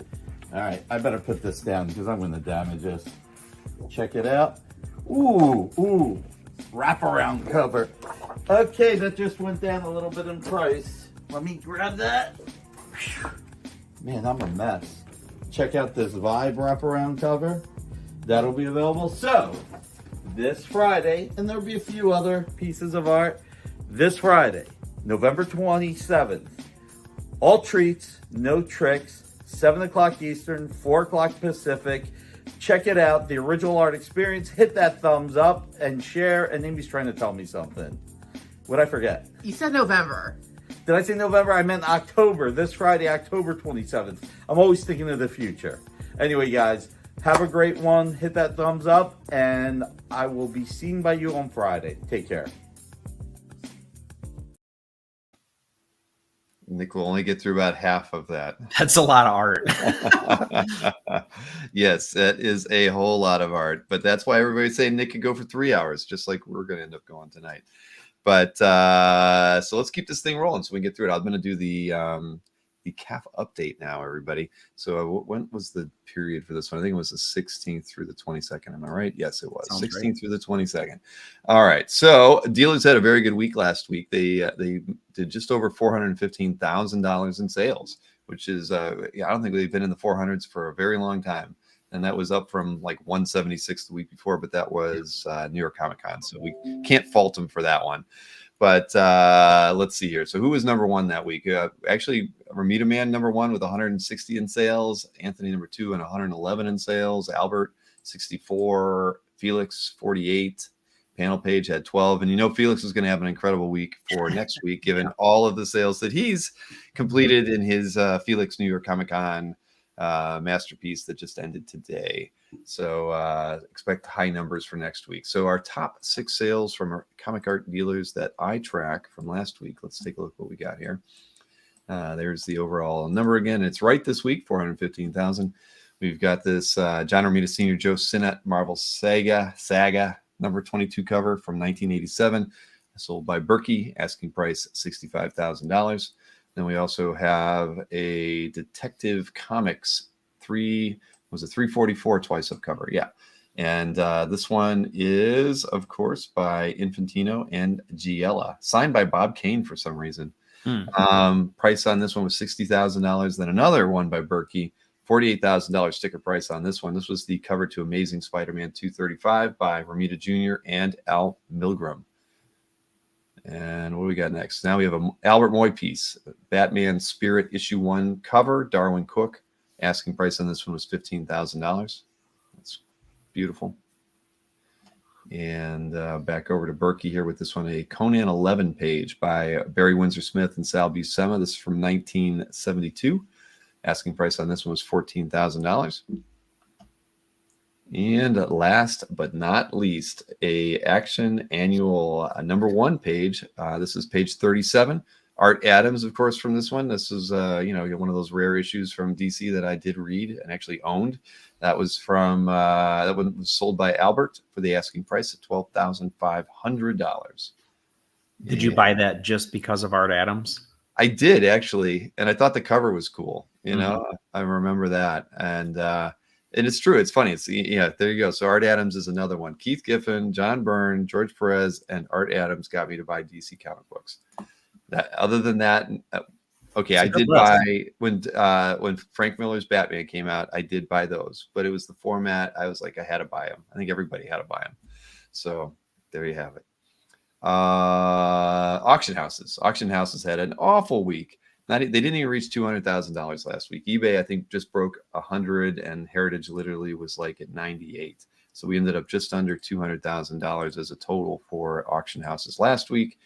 And it's kind of reflected in what the high ticket items were or weren't because of it. So first up, we have this Sal Buscema, Joe Staton, Incredible Hulk 199 page. It went for $2,995. It's a pretty nice page. I mean, everybody loves Sal these days, so I could have seen that one going for a little bit higher. Lots of nice Hulk action in it.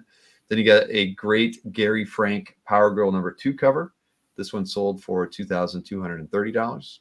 Gary Frank is freaking unbelievable. I love his work. And then we have a William Brown Daredevil 134 page. Look at that. What was Ooh, that guy's name? torpedo. With the torpedo. Look at that. Yeah. That's actually pretty good. I didn't even see that one on eBay, but this one went for $2,025. Then this, I mean, who would have guessed? It's a, if it wasn't for Magic the Gathering, right? This is a Magic the Gathering piece, color study that went for $9,375. Wow. By Drew Tucker. I mean, the Gathering Plateau must have been a very important piece of art there. And this is by RK Post, and it's a Magic the Gathering piece too. Post work usually sells pretty high. That one went for $4,000. And then last but not least, Mike Mignola, John Nyberg, Bram Stoker's Dracula #1 page went for $3,360. And that one is pretty nice. I love that last silhouette there. Some very black blacks there. Yes, indeed. So there you go. Bad week for auctions, good week for original comic art dealers. So all good there. Hey, and I have to say something, man. Your first beer after 75 days was a Miller High Life? You're the best beer in the world. Love for that, buddy. That's the best beer in the world, Bill. I have the High Life girl tattooed on my shoulder. I know you do, but I was like, and Kazra had to point it out to me because I don't think I had either I missed the post on Instagram or maybe I wasn't following you at that point, but I am following you now. So Miller, you'll see a lot more beers. Yeah, well, I'm proud of you. 75 days, man. That's a wonderful milestone to get through. Yeah, it was a long 75 days. Yes, it was. All right. I did not read Watchmen until I was I think I read it 12 years ago.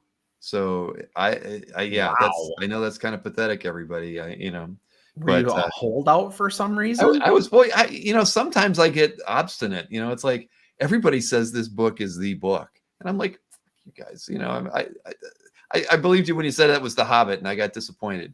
So now you want me to read Watchmen? No. I'm not going to read it. But of course, the more I kept seeing the original art, I was like, I think I need to read this book. So but yeah, it was well into my art collecting days before I finally read it. Bill was forced to read it for a book report, says Marcus. Thank you, Marcus. Josh says he's losing respect for both of us.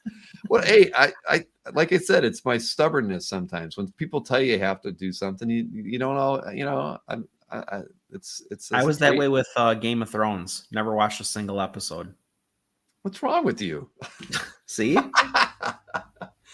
All right. So we're going to go over to your picks here first. The first thing it wasn't a pick of yours. I just figured I'd share it. So let me get this thing over here and over here and over here and shared it. So Thomas Derrick, I know, is in the chat and started posting stuff to their calf gallery for the first time. So I thought I would highlight the fact that Thomas is out there posting art and, started off pretty well. He just has a gallery room named New Art. You put in something from Stephen Butler, Adi Granov, a couple pieces. You got a spelling error right there. You got to fix that one, Thomas.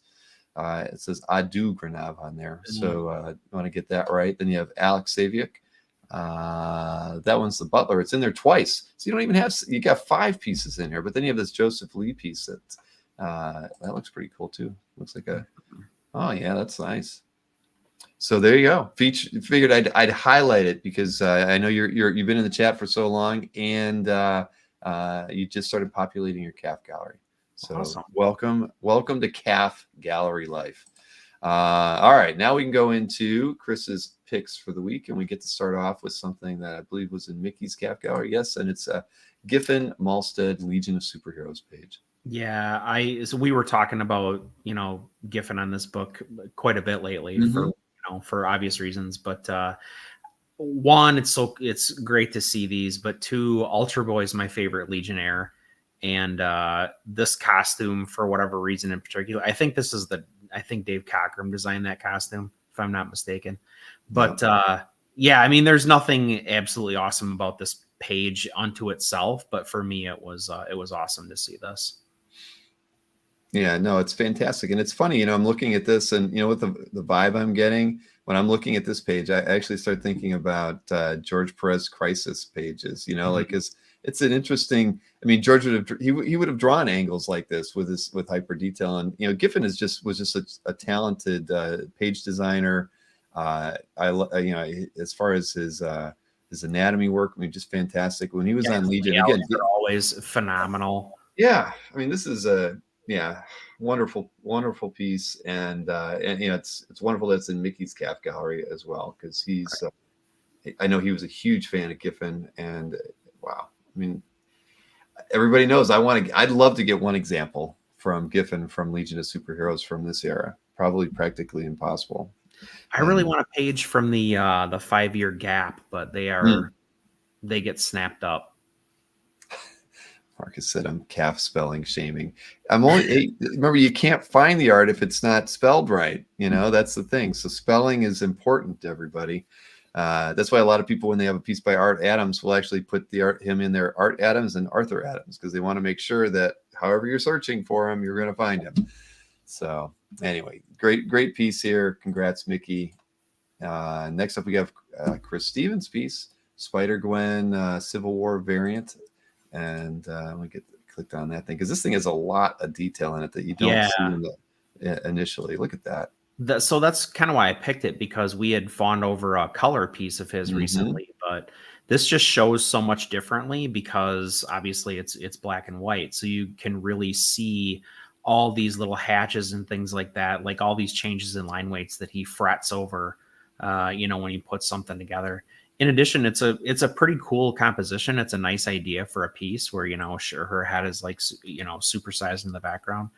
And I think there's some stuff on here, it looks to me like was left in pencil in places. And I don't know, there's just some awesome technique on display here. Yeah, no, I agree. This is in Ben H's calf gallery. Yeah, I love Chris's stuff. And you're right, we don't see a lot of his black and white work, but this is a fantastic piece. I love the composition on this. I think, I think it says it was used for a cover. So I assume like an inset kind of image with the logo above it, maybe something below it. But yeah, it's fantastic. Add a spell check. Thanks, Jason. If it was you scroll up?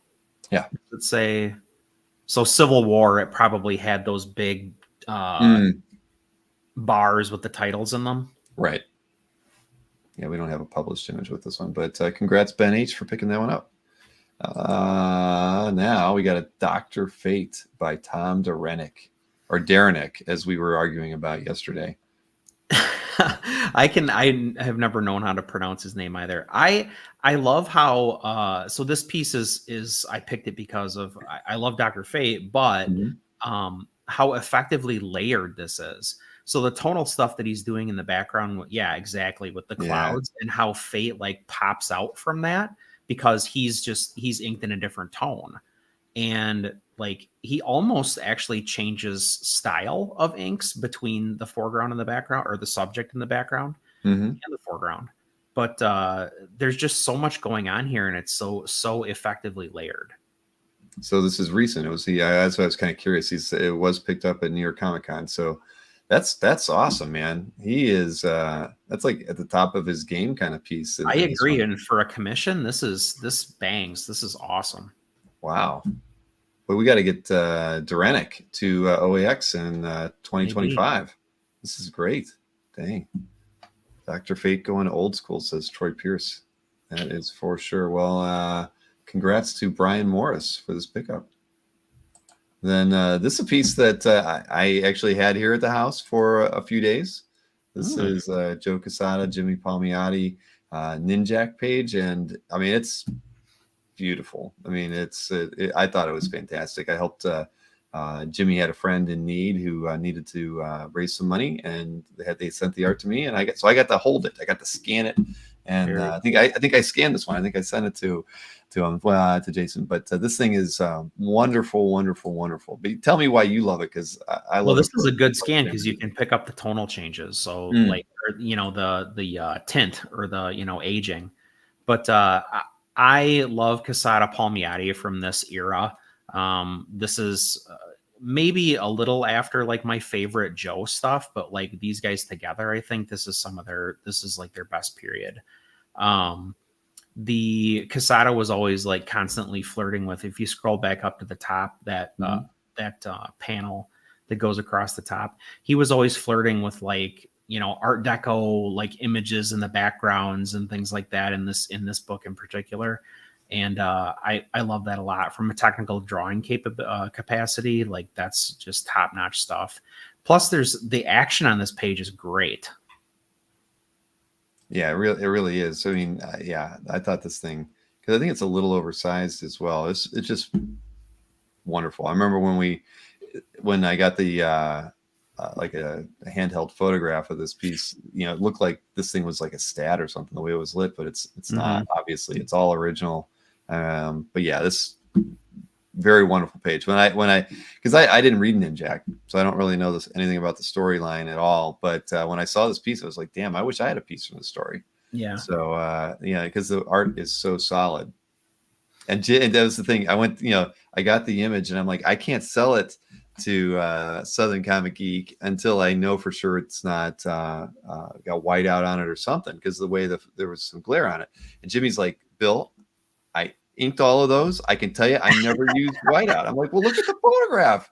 He's like, I know what it looks like. It's not whiteout. And so we, you know, but it was just so funny. He was so vehement all these years later that he knows exactly what he did on every page. And hard to beat that provenance, though.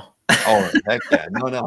Yeah, he and it's true. He actually this was a very good friend of his that sold it, and it was a gift to him. So it was literally from Jimmy to this gentleman and back to Jimmy over to me to sell it to Southern Comic Geek. Very cool. Now this one I know is in Fish Ben's calf gallery. I mean, Fish has a penchant for Buscema and for fantastic pages, and so this is Marvel Age Annual 4. And you get Madripoor in this one, and you get Great Wolverine. I mean, this is, you know, and you get Klaus inks on it too. This is just a wonderful page.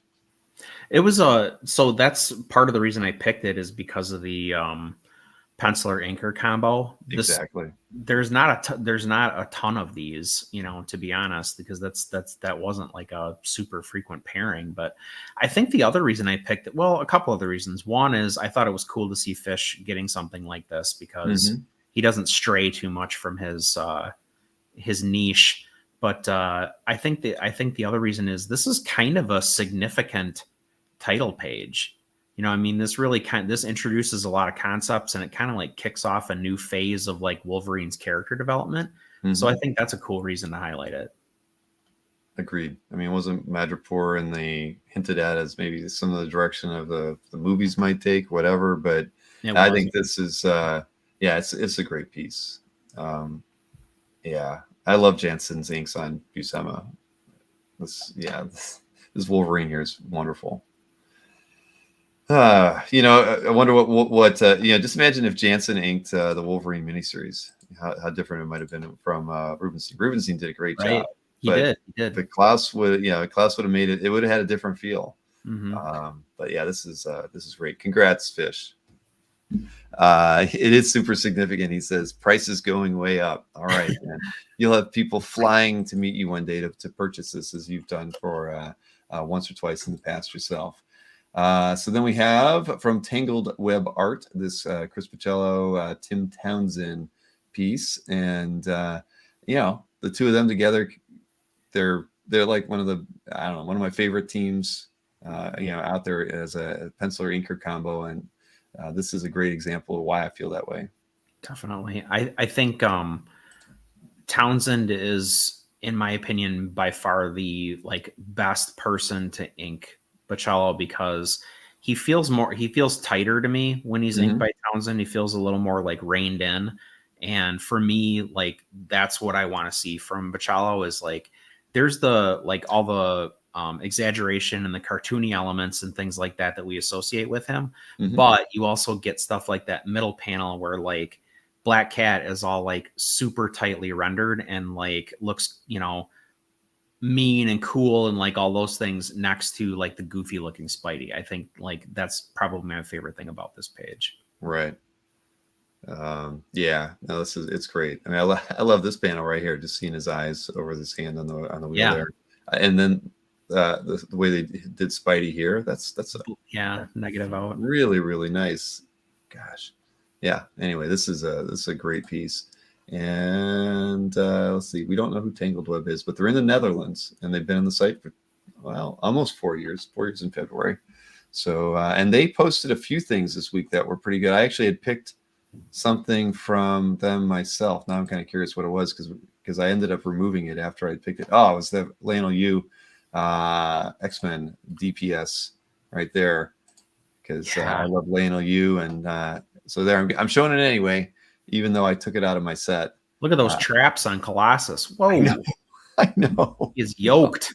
He definitely is. But look at that thing. That's an awesome page. Yeah. Yeah. So there you go. Congrats, Tangled Web, on both of those posts this week. And we got a Mad Love page in AMR's Calf Gallery by Bruce Timm. You can't really say like much more about Bruce Timm at this point. To be totally honest, I picked this because these things are like, hen's teeth or whatever you want to say. I mean, how much sequential interior art is there from Bruce Timm in all of comics? Right. So, that unto itself is worth talking about this piece.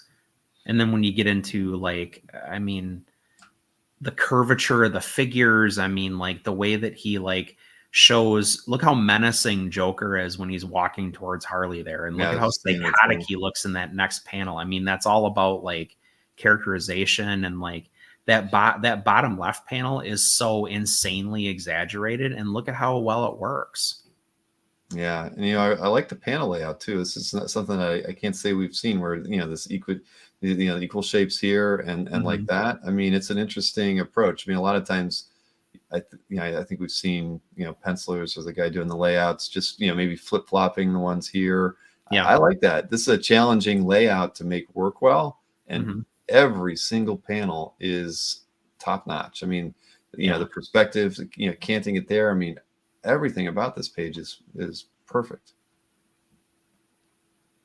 And AMR's Calf Gallery is filled with wonderful art. So another wonderful addition. So now we can go over to Victor Bogdanovich. This is an Andy's Calf Gallery Shadow War splash page, not a cover. It looks like it could be a cover though. I agree. I thought so. I clicked on this because I really love the thumbnail, and I thought, is this digital? And so, I don't want to make that mistake ever again. So I went and double checked. This is traditional art. Just because of like the different effects that he's using, especially in the background, I thought like, that looks like a brush, a brush tool, I should say, but it's not. So this has a lot of great stuff going for it. I mean, it's the Capullo esque kind of like the pose, the lighting is all very like Greg Capullo, the chains, obviously Greg Capullo, but like it doesn't totally come off as Capullo. It still, I think, reads as Bogdanovich. And I just love how, I mean, honestly, Batman just looks badass on this. Oh yeah, well, just the lighting or lack of lighting on his face makes it really work well. And I mean, whatever he's using here to kind of give it that, some gouache or I don't know what the heck. Yeah. It's a nice effect. So I like this piece a lot. It almost looks like he masked the bat symbol, and, like peeled the mask. I don't know. Oh yeah, it does, doesn't it? Into the sky, and then yeah. Well, lots of interesting stuff. Well, like when we were talking with Cassera earlier, right? We can see that with his work, with Nick Klein. People doing a lot more work in their black and white, side of things, whether it's ink wash or these types of effects to make the work stand out strong by itself. So, I loved it when Josh mentioned that earlier, the idea that I'm trying to make it so it'll look great when they print my stuff in a black and white edition. Yeah. What a wonderful way to approach your art. I mean, we really benefit. Exactly. Yeah, that's so true. So, so I can't read through this chat right now, but so a couple more pieces here to look at. Andy E. Let me get my like on that one. Then this is in whose collection is this? Oh, Jeremiah Fettinger. I'm not familiar with that collector's name. They've been on the site for just over a year. We got a Paulo Rivera piece. So we can't, Yeah, we can't see this in any kind of, I mean, this is blown up, but like I have a feeling that the work is like tiny, especially those figures across the bottom. I mean, they're obviously very small, but I love this like pre-production stuff. I love seeing like artists work up a model sheet and things like that. I've never seen anything like this from Rivera, so that made it like extra noteworthy in my mind. But this is so tight, it's so clean, it's so like, if you were using this, like if you were another artist coming onto this book and this was your style guide, I mean, you'd be in heaven. Oh, hell yeah. I mean, we've gotten to see Paulo on the channel a few times, and I'm sure those of you who follow him I mean, he's got a YouTube channel where he's done a lot of work, but yeah, I've never seen anything quite like this and all the things that I've watched or seen him do. So, and even though I think those lower figures probably are pretty detailed. I mean, just looking at the amount of work he's done on each of those different costumes. Well, and how he painted and shaded them all. Yeah, Paulo's awesome. I wish he was coming to OAX, but alas, that might be next year. His dad will be there though, everybody. And we did get Paulo to, well, at least I can't say it has happened yet, but Paulo was supposed to do like 5 or 6 pencil pieces that he was going to then mail to his father. So his dad wasn't going to blue line them and ink those. He was going to actually be inking on Paulo's pencils, which doesn't happen hardly at all anymore. So that was my request to Mark, and Mark said he was going to make it happen. So cool. I know, isn't it? I mean, I can't tell you how many cool things like that we're going to be able to tell people about what people are bringing that is unique for sale. Because I can tell you, because Sarah didn't get to mention it, but he's actually going to be bringing some things to OAX that he's not going to offer anywhere else except at OAX, published stuff. And but things like that, if you know that you can get 5 or 6 originals from Paulo, right, you're gonna make it, if you like Paulo's work, you're gonna make a beeline for it. Same thing with some other stuff. But anyways, great thing there. And last but not least, I wish Bob wouldn't have put this gigantic watermark on it. But here you have it. I mean, this thing was the big winner at the New York Comic Con charity auction. Of course, I think it went for like 17 or something around there. But Walt Simonson, when he sets himself to do a great 11 by 17 for charity, he delivers. In spades, yeah. Dan T actually messaged this image to me on Discord and said, I think this is probably going to make the show this week. So I was actually looking for this when I started doing my picks this week. So yeah, I mean, I think we all love Walt. I especially love Walt. There's not much to be said about this thing except for the fact that, like, I love that he chose the stuff that he probably most directly, contributed to his run. Malekith and Curse and Beta Ray obviously is huge in the back there. Like that alone, I think makes this like really special. I'm sure whoever bought this is a humongous fan and truly understands all this context and everything and didn't just buy it because it is a cool Walt Simonson piece. Right. No, it's got Thor Frog in there. I mean, yeah, I love this. So and what was it? Jason said 16. So that's close. 17, 16. But yeah, great piece. And we have asked about Walt for OAX. I can tell you that it's not, can't say it's a done, it's going to happen, but we're trying.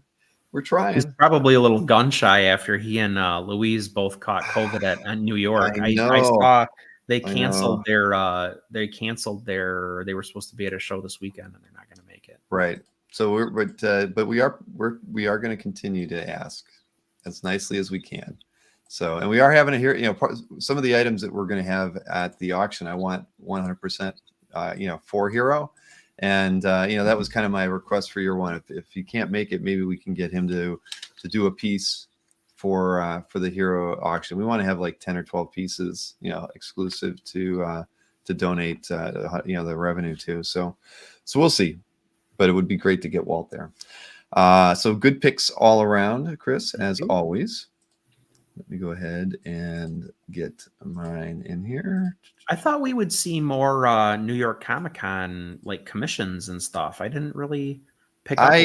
I didn't either. I mean, maybe everybody's just slow to scan after the show. I don't know, but I was thinking that as well, and I didn't really. It didn't feel that way. It did not at all.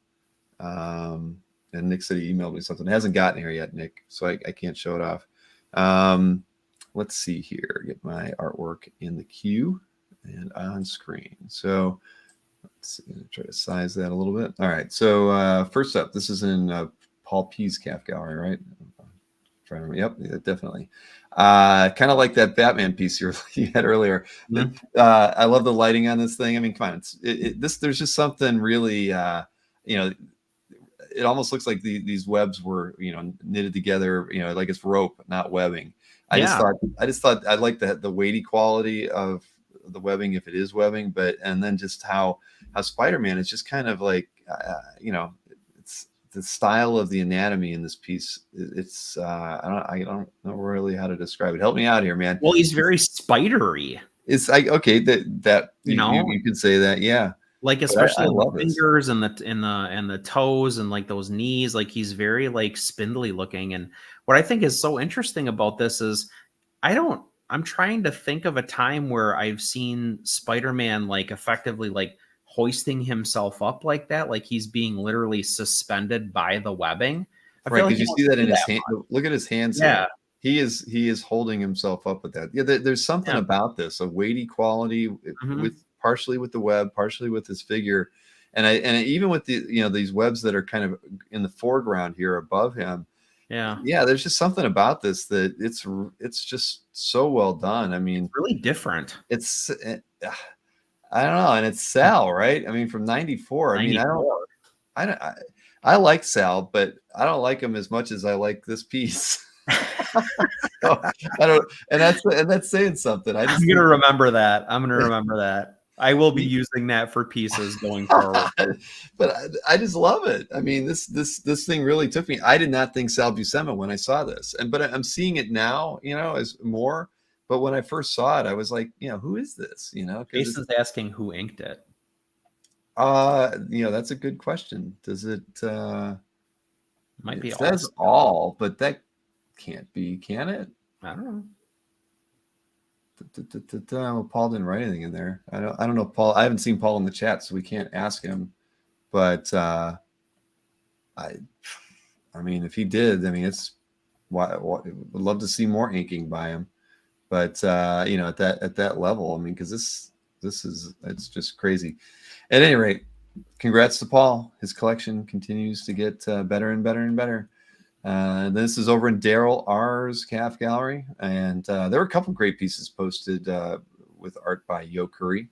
Mm-hmm. This one stood out, I guess maybe because of all the skulls, but there was a really great Scarlet Witch and Vision piece. I don't remember whose calf gallery that was in, but I thought this thing was it's like a woodcut. It's just so grainy. I mean, the texture that he gets in his ink work here, and the cloth. And this radiant sky and the skulls.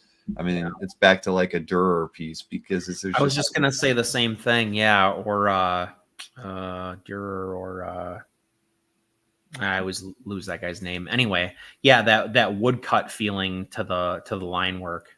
Yeah, I mean it's so nice, and gosh, I want to see this one in person. Yeah, this thing, look at it, that's fantastic. What's really cool is when you zoom in on it, he really retained the manga look of their faces too, in spite of like how wild this is otherwise. Yeah, that's a cool choice.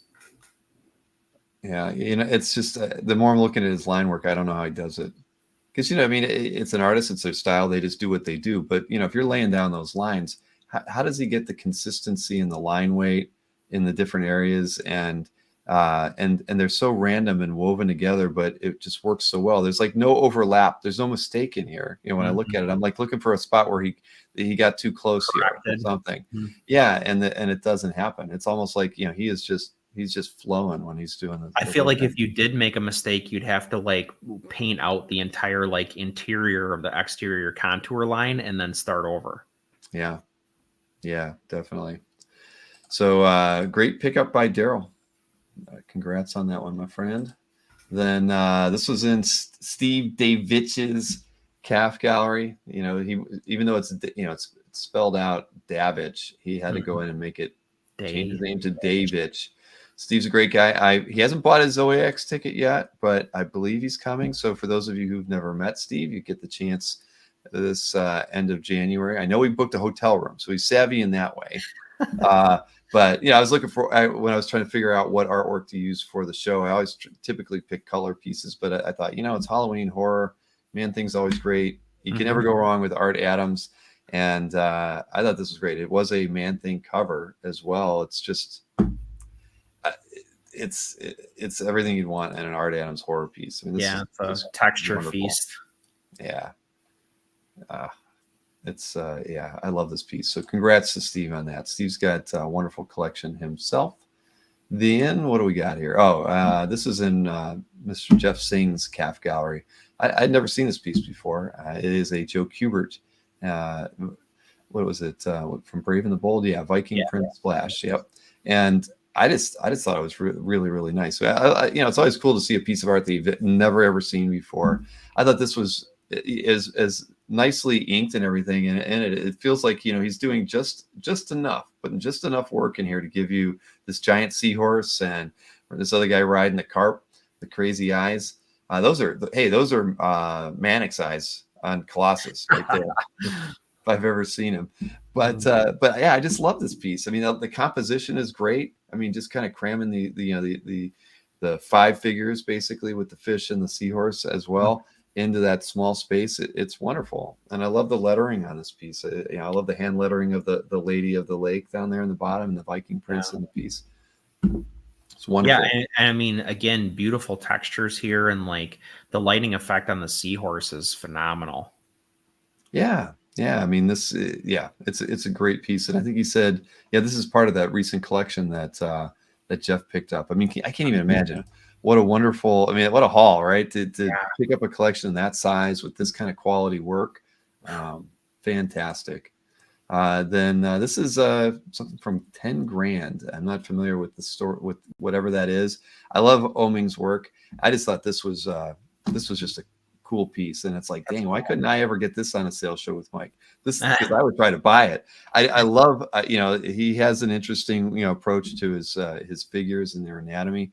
This is like a Phil Hale kind of figure with this creepy Todd McFarlane grotesqueness, coming up behind him. I mean, there's whatever the theme is around this book. I mean, I love it, and Mike Oming is the perfect choice to draw this cover. This thing is.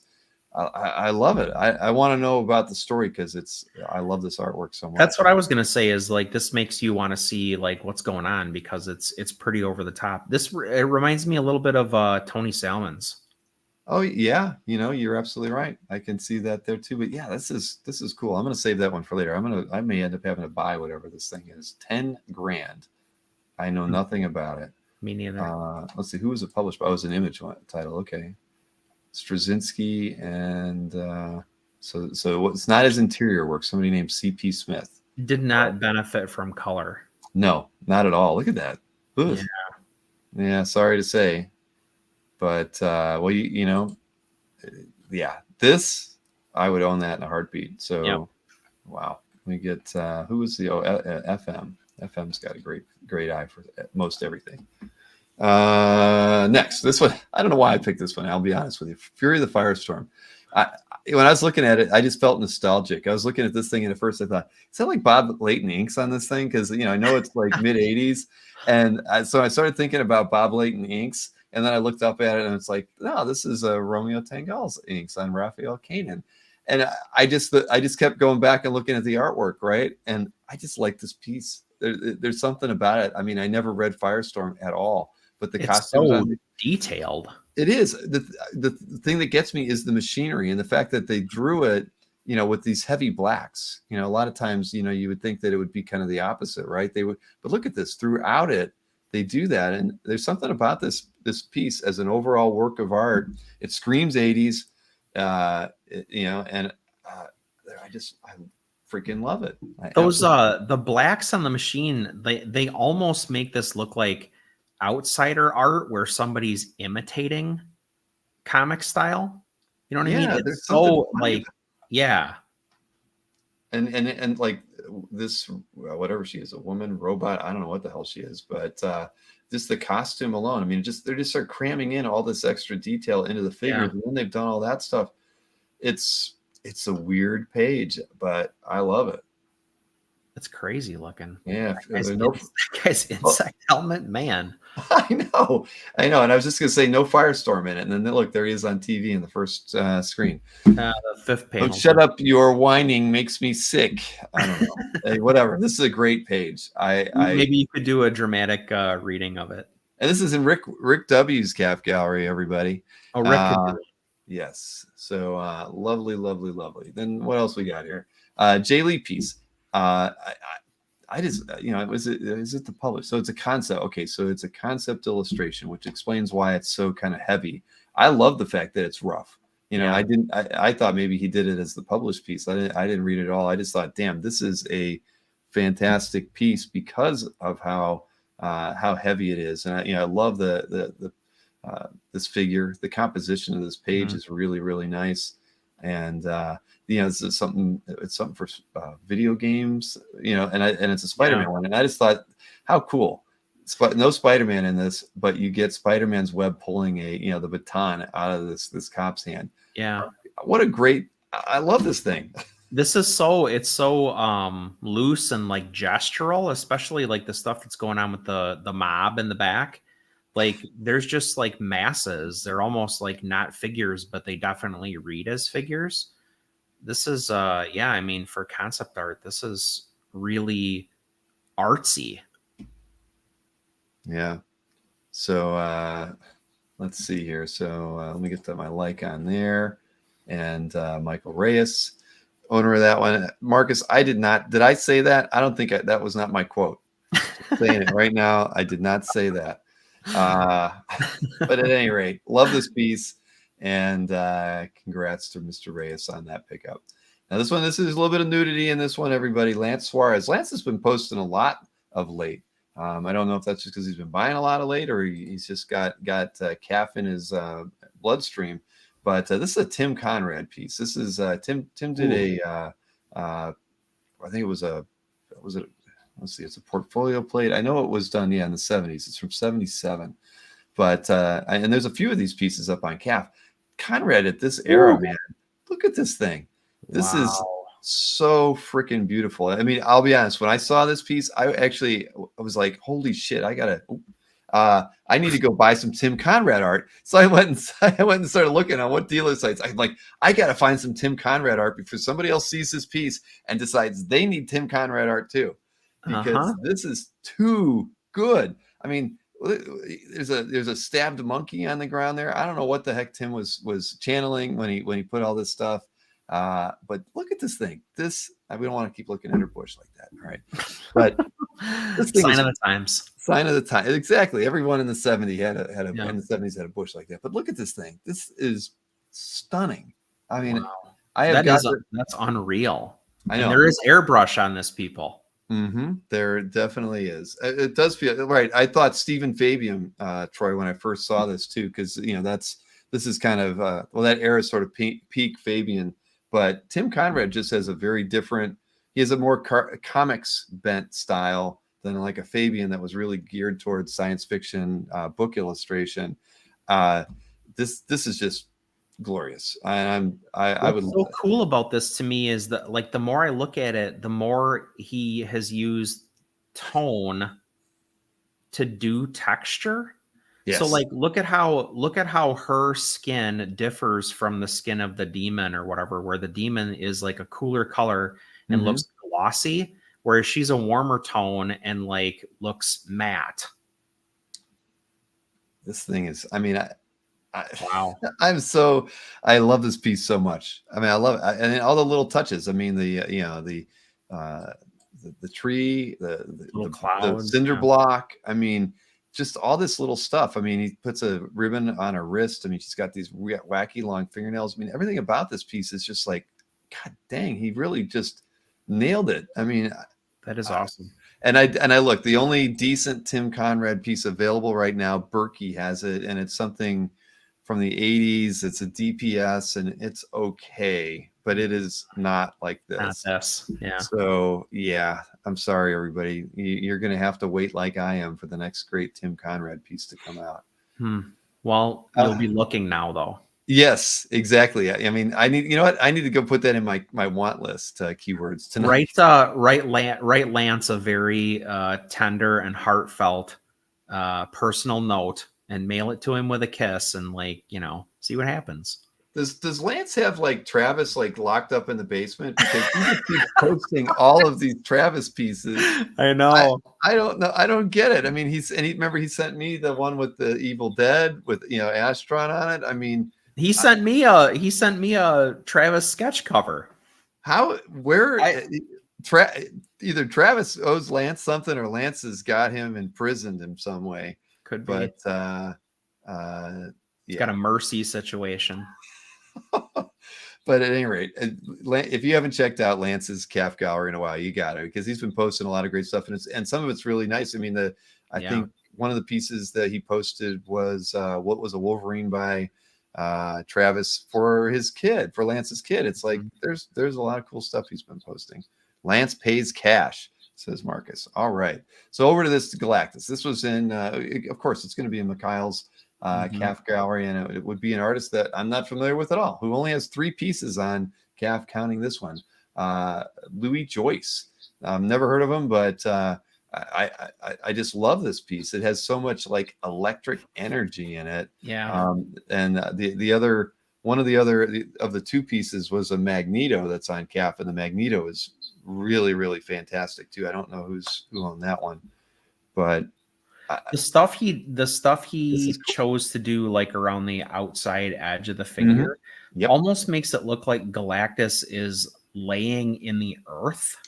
Well, that was honestly when I first saw it, I thought, why is Galactus laying? Did he fall? But when you look at it, you start to realize what a crazy like lighting choice this is. Exactly. Yep, it's all lighting that he's made him do these spiky edges here on the it's just so this is just a very, very cool piece. So Galactus is devouring something here, everybody. I mean, it's just disintegrating behind him. I mean, this is just such a cool piece. Yeah. And he's even got a cool signature. So this is really interesting, and don't know anything about. He's a new cam guy. Is he really? Yeah, I think maybe this month. Or, I could be wrong about that, but I think he's with Inky Knuckles. Okay. Well, he's got a bright future doing commissions. I can tell you that, because this thing's really, really, really cool. Then my last piece, I debated on a couple things to pick, but it's a nice homage cover, of course, from or it's not a cover. It was a commission, wasn't it? Yeah, it was a commission. So, what a great idea. It was Wolverine originally, of course. Ed McGuinness. I love Ed McGuinness's stuff, but I just thought it was fun seeing McGuinness do his version of a John Romita Jr. piece, right? Tearing kind of the tear marks there. I like it. I think it's great. And Michael has a great Michael. I always pronounce his last name wrong, but I'm going to look at it so I can do it. Goucherin. Michael is going to be at OAX. Believe it or not, I think we might have met once a long time ago, but it'll be cool to get to see him. He actually lives in Florida. I think over towards Gainesville or something. But he's going to be coming down with his son. So cool. Cool piece. I like it, and I had other things I could have picked, but I thought this was a nice one to. Yeah, I like it a lot. I mean, I love Ed McGuinness's figure work is just like second to none. I agree. I like Cam's girls. Okay. Thank you, Marcus, for that. Let's see. Needs a stat. Ed rocks. You got that right. I'd love to get McGuinness on to talk to him about his all of his work, to be honest. I love pretty much everything Ed's ever done. So congrats to Michael on that one. So there you go. There's our picks, Mr. Snork. We did pretty well, I think, this week. Yeah. There was a lot of good stuff to go through. There was actually a couple pieces that I regretted not picking afterwards, but it is what happens. You know, we end up leaving stuff on the table quite a bit. Can't pick them all. No. And Marcus says I already interviewed him. That tells you when I can't remember who I've interviewed, then you know that I've been doing this for a little bit. McGinnis? I don't remember. I don't remember it. Maybe he was on a Comic Art Live panel that I probably was blitz tired on 3 years ago. See, then it must have been a Comic Art Live panel, because those early ones I don't remember. It was always they're all a blur. I would have to go back. You're hammered drunk. I probably wish I was hammered drunk. Those early ones were always a nightmare. But that's interesting. Okay. 3 years ago. I'm gonna have to go back and watch it to remind myself. But Ed's got a calf gallery. He's always promoting his art sales on calf. So it wouldn't surprise me that I probably did reach out to him. It was like a low-hanging fruit to get somebody on a panel. But anyway, Chris, thank you as always. I'm glad you're back on the on the bender, and are you easing into it? I'm moderating. Yeah. I've probably had, so I think it's been 2 weeks now, and I think I've probably had 4 beers.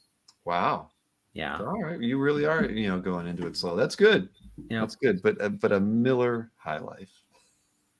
I used to drink a lot of Miller back in the day. I trust me. I think Miller, and I hate to, I want to say it was Coors. I drank a lot of Coors when I was 18. Banquet beer or Coors Light? It was Coors Light. Oh. Yeah. If you would have said the hand grenades, that would have been a little more. No, I'm sorry. That's Colorado's High Life. Hey, back in the day, I collected beer cans. I don't know about you, but I was a big beer can collector when I was in my early teens. I had that oh my gosh, it's froth and slosh or whatever with the beer made on the beer can. I had like a dozen of those, because you could those were the days in the Midwest when you could go into your local gas station and buy an empty unopened can and collect it. Yep. Whatever happened to beer can collecting? I've evolved into an art collector, but I bet you can't buy beer cans like that anymore. I highly doubt it. No. All right, so bedtime. Yes, it is. It is late. Sorry, everybody. We went almost 3.5 hours, but it was for a good cause. Obviously, if anybody, I haven't seen any of the. Let me double check. I'll let everybody know about Josh. Now I've got 1, 2, 3. So yours was the last one I got, Chris. So we still have $2,000 commission, pre-con things for OAX. Let me just pull them back up on the screen here so everybody can be reminded of it. 2 of these are still available. So they're $1,000. They're on 11x17, single figure, 0 to minimal backgrounds, fully inked black and white. You'll most likely get some ink wash in it as well. That was something that Josh mentioned. I mean, you can see a lot more ink wash in that piece there. If you are interested in getting one of these, please email me, bill@oa-expo.com. And we got 2 more slots to go. So there's no way we're not going to get these filled out. I mean, heck, I would probably pick one of these up. But here you go. Look at that, Chris. I'm aware. All right. So, and as everybody remembered, Jeff Isherwood, hit him up. He had a lot of very affordable pre-con opportunities there. And Jeff's a really nice guy. And, we all should be supporting that man. So, all right. Thank you, Chris. I will see you again next week. See you guys. All right, and everybody, we had a fun show tonight. Ran a little long, but it was well worth it, I think. I will have the day off tomorrow, but I will be back at it twice on Saturday. Everybody, 2:00 with Joe Linsner, and I don't have his artwork yet. It has not arrived. So that happened the last time I did the Linsner show. He sent me the scans, and I built the slides off of those, and I got the art like 3 days after the show. So I'm expecting the same thing to happen. So I've got his show at 2:00, and then at 9:00 tomorrow on Saturday night, not tomorrow, I'll have the next Comic Art crew on, and it's a Spider-Man art-related evening. So everybody either did, Spidey or one of his villains. I don't know how many pieces are going to be in that one. If it's similar to the Bat man day one we had, I think they'll probably be in the high 20s, somewhere around in there. All commission style pieces probably priced between like 150 up to maybe a couple $1,000. So it'll be a lot of fun to be, I like hanging out with Jiggy's crew. They're all very fun, and obviously we've done a lot of shows with them, and I think we all have a really good time hanging out with Jiggy. We saw Jiggy in the chat a little bit earlier too. So I'm calling it a night. I will see everybody again on Saturday. Will Gigzilla be there? I don't remember if JP's going to be a part of that one or not. It's in the show description though, for those of you still interested in wanting to check that out. But all right, everybody, have a wonderful night. See you again on Saturday at